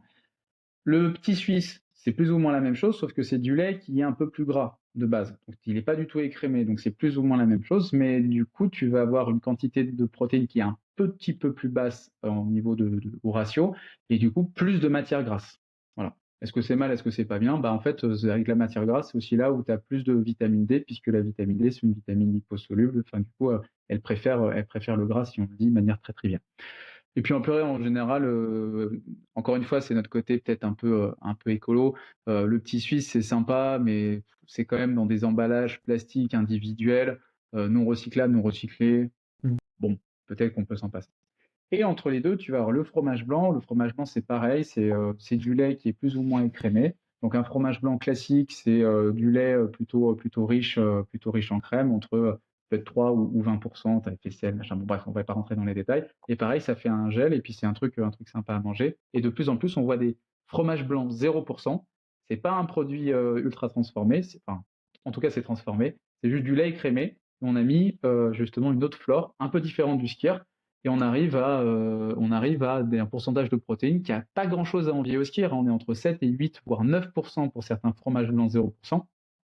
Et globalement, on est entre 3 et 4 fois moins cher pour un fromage blanc 0% que du skyr, juste parce que c'est moins marketé. Pour un produit, honnêtement, qui est très similaire. Le fromage blanc sera un peu plus flottard que le skyr, qui est quand même beaucoup plus compact. Sauf certaines personnes qui font justement de la prise de masse et ou vraiment qui font vraiment très très très attention à leur diète. Et moi, je pense que c'est vraiment des athlètes de très haut niveau. On n'est pas à 1% près de protéines. Voilà. Quand on est à 1% près de protéines, c'est que tout est optimisé. Donc Parce que je prends mon fromage blanc 0% alors, pour mettre dans le panier. Honnêtement, oui, d'un point de vue environnemental, santé, nutrition et surtout prix, nous, on partirait plutôt là-dessus. Ou même un fromage blanc à 3%. Il faut un peu de gras, hein. Ok. Le gras, c'est la vie, hein. Oui, Et oui, c'est bien pas sûr. que le carat. Donc, D'accord. c'est bien aussi d'avoir ça. Si on est forcément, on a envie de perdre un peu plus de poids avant l'été, on veut avoir un peu d'abdos apparent en maillot, on l'entend, peut-être que ça peut être intéressant. Dans la réalité, si on a un peu de gras, un peu de lard, d'un point de vue performance, c'est toujours intéressant d'avoir quand même un peu de gras, en particulier pour des sports explosifs ou d'intensité. Si on a des objectifs de performance ou poids, là, je pense que c'est tout à chacun de se poser les questions. Mais le gras, c'est pas une mauvaise chose. Ça a été diabolisé. On y revient aussi. Et il y a des bons apports, il y a des bons gras, aussi, hein, comme on l'a dit, il y a les oméga 3 par exemple. Encore une fois, bon, mauvais, en général, c'est toujours très difficile parce qu'il n'y a rien de fondamentalement mauvais, à part peut-être certaines substances très particulières. C'est juste un bon équilibre qui fait qu'on est en bonne santé et notre corps se débrouille bien, quoi. Super. Ben, les gars, je pense que c'était très complet. Moi, j'ai juste une dernière question, si vous avez une minute. Je suis désolé, juste de façon très, très brève. Moi, il y a là, on a parlé beaucoup de structuration de l'assiette, mais deux choses un petit peu de plaisir et qui ne servent peut-être pas à grand-chose. Ça serait le café et le chocolat. C'est deux choses, je pense que quand on vient, tu vois. Donc, qu'est-ce qu'on pourrait choisir en termes de café? Est-ce qu'il y a des risques à choisir certains cafés, justement, au niveau de la conservation, l'emballage, au niveau, je sais pas, la toxicité peut-être de certains produits? Mhm. Et pareil pour le Ouais, c'est bon, ils veulent vraiment qu'on se mette tout le monde à dos, en fait. c'est tout bien par un, Le, ouais. ca- le chocolat, tu prends un Kinder, c'est C'est parfait. nickel. Et le café grand-mère, nickel, et puis c'est bon. Ou Nespresso, parfait, très bien. Voilà, comme ça, Georges Clooney, il est content, il laisse son chèque. Tu commences par le café ou le chocolat et je fais l'autre. Alors plus le chocolat comme ça, parce Allez, que le vas-y. café c'est quand même technique, hein. Ouais, vas-y. Alors le chocolat, alors c'est la première fois qu'on va le dire dans le podcast là, mais on a fait un gros dossier sur innotesweetrest.fr, sur notre site, et j'invite vraiment vos auditeurs à aller le lire parce que ça s'appelle Chaud Cacao d'ailleurs. C'est sur justement tous les enjeux et toutes les problématiques. C'est un dossier complet lié en fait au chocolat et à la pénurie probable en fait de chocolat en 2050. En tout cas, ça sera beaucoup plus cher parce que justement, le chocolat et les cacaoyers sont soumis fortement aux enjeux du réchauffement climatique, etc. Donc, pour vraiment comprendre aussi le chocolat qu'on mange en tablette, en fait, il faut aussi comprendre tous ces enjeux. Et j'invite vraiment tous vos auditeurs à aller lire l'article et laisser des commentaires s'ils ont envie, on y répondra sans souci. Et donc, après, bien sûr, il faut choisir. Donc, il y a des labels. On a parlé du label bio tout à l'heure, de label rouge, etc. Il y a des labels aussi pour le chocolat, comme, alors tu me corriges, mais il y a Fairtrade. Ouais. Fairtrade, c'est un très bon gage, oui, alors équitable aussi. Équitable, il y a la marque Équitable Ah oui. avec du chocolat équitable. Oui. Ouais, il faut pas. Mais c'est Oui. d'ailleurs très bon parce que eux, ils font travailler en fait. Ils ont des coopératives de producteurs, donc en fait, ils arrivent à sourcer en fait toute C'est la le chaîne terroir, quoi. d'approvisionnement. Ouais, Exactement. ils arrivent à sourcer toute la chaîne d'approvisionnement en fait du chocolat. Et ce qui est super intéressant, c'est que quand tu ouvres un de leurs paquets, tu as aussi l'histoire par rapport à la coopérative et par rapport au chocolat en question, parce qu'ils ont plein de chocolats différents, de où vient le chocolat, etc. Donc, quand on se positionne en tant que consommateur, c'est super intéressant parce que justement, tu as une traçabilité, une transparence sur toute la chaîne d'approvisionnement. Donc, il faut absolument, en fait, se bifurquer vers des marques, en fait, comme ça, qui s'inscrivent vraiment dans une démarche vertueuse. Et avec des labels, en plus, comme Fairtrade, c'est vraiment un gage de qualité. Et après, pour notamment quand on arrive, par exemple, il n'y avait pas si longtemps, c'était Pâques, tu vois, plutôt que d'acheter, ou même à Noël quand il y a des calendriers de l'Avent, etc. Bah là, il faut faire travailler en fait son artisan chocolatier. Il faut absolument aller en boutique, regarder en fait des artisans chocolatiers et s'assurer avec eux, parce que c'est eux les professionnels, c'est eux qui façonnent après le produit fini, mais c'est eux qui vont pouvoir en fait renseigner le consommateur sur ben, en fait, voilà, où est-ce que je m'approvisionne en matières premières, etc. Est-ce que je vais pouvoir raconter l'histoire de mon chocolat par rapport à tout ça? Et ça, c'est ça, en fait, le vrai gage de qualité par rapport au consommateur. Et après, dernier truc, c'est que le chocolat, ça doit être considéré comme un produit de luxe, franchement. C'est-à-dire que pour bien faire les choses, le chocolat, en fait, c'est pas quelque chose que tu vas pouvoir manger tous les jours. Alors oui, c'est vrai que dans la société aujourd'hui, on en mange, il y en a partout en fait du chocolat. Et on mange, mais on mange pas du bon chocolat. Manger un vrai chocolat, c'est manger voilà, un chocolat, c'est un produit de luxe, donc il faut le considérer comme ça. Et il faut savoir d'où il vient, il faut qu'il soit façonné par son artisan chocolatier, ou alors choisir des marques effectivement, comme j'ai cité, qui confectionnent en fait du chocolat de manière en fait vertueuse parce qu'on a une traçabilité sur toute la chaîne d'approvisionnement. Pour avoir une idée de prix, Et j'ai l'impression qu'à moins de 6-7 euros, t'as pas une tablette de chocolat de qualité, hein. Enfin, on est d'accord ou est-ce que ça... Si, si, si. bah, en fait, tout dépend de ce que tu appelles qualité et de ce que tu appelles chocolat. C'est un peu exactement la même chose que ce qu'on disait tout à l'heure sur les appellations. C'est que tu vas appeler du même nom chocolat deux trucs qui ont rien à voir. Ok. Entre la tablette Valrhona, Alter Eco, Etikab, comme ça on cite plusieurs marques, comme ça qu'on peut retrouver en grande Au moins surface.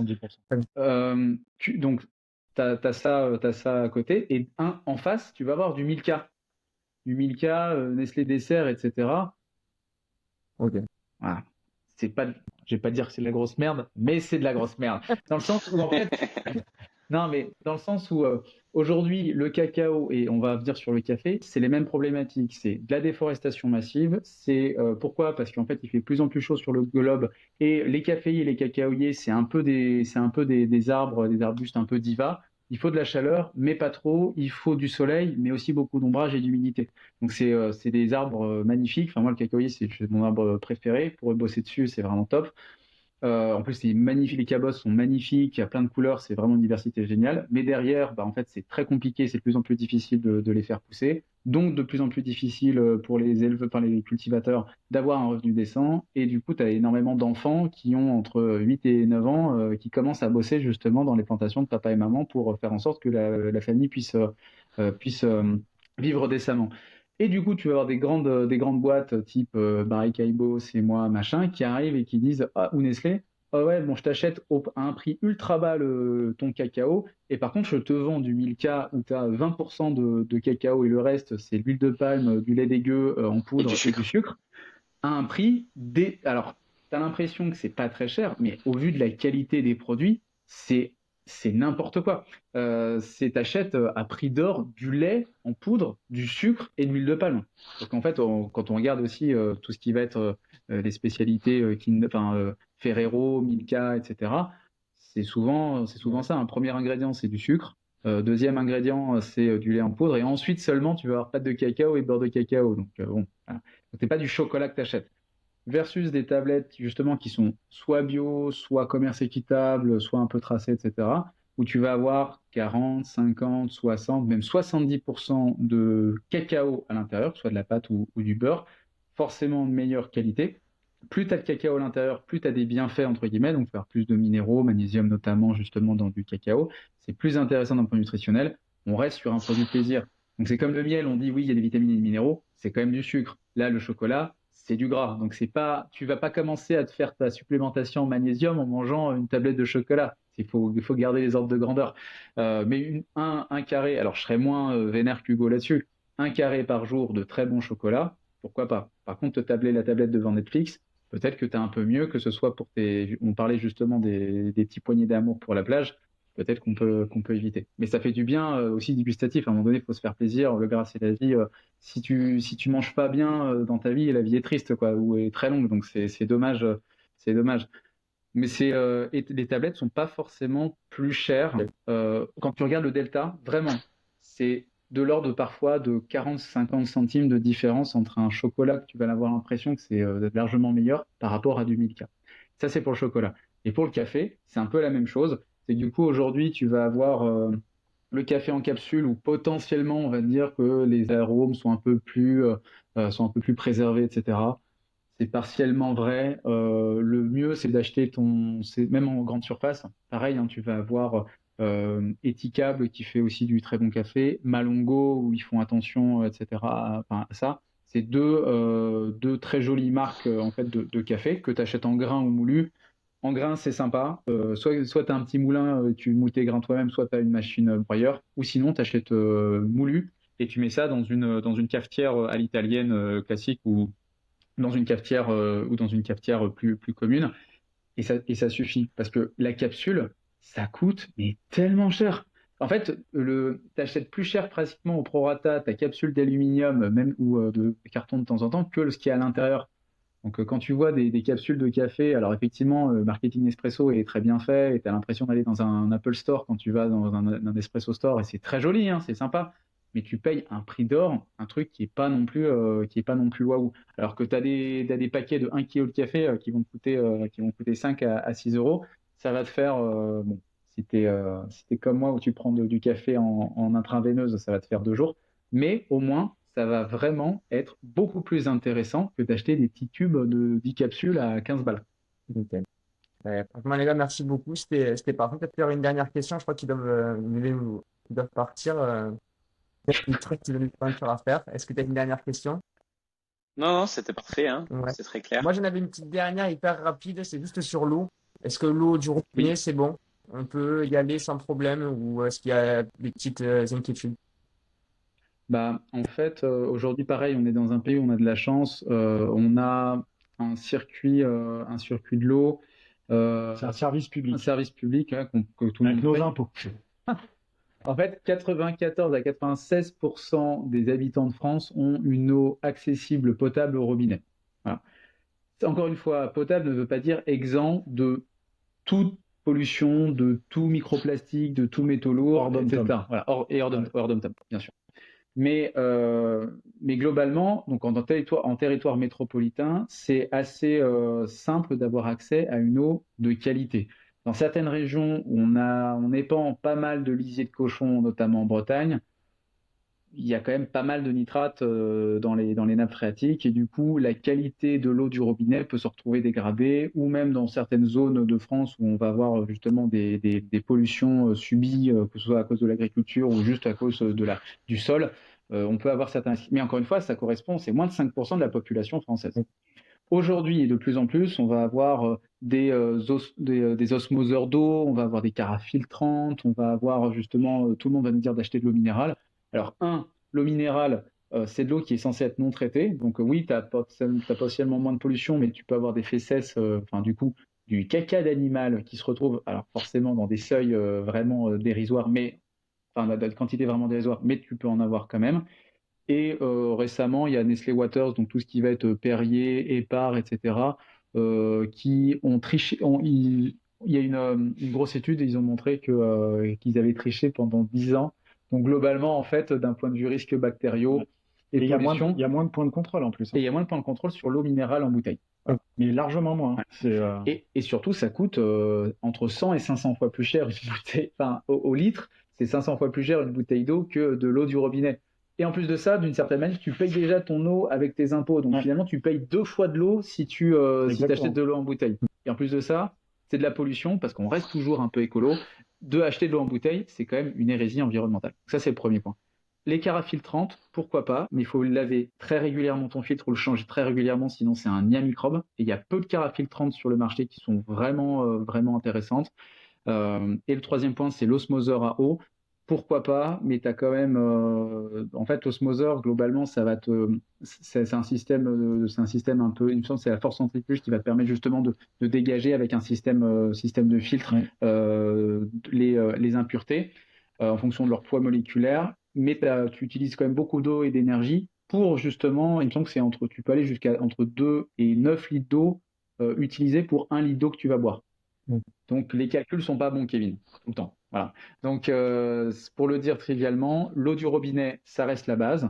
Si tu veux ensuite aller vers t'as une performance sportive ou une préparation genre marathon, même course à pied un peu longue, trail, ultra trail, potentiellement aller vers des eaux minérales.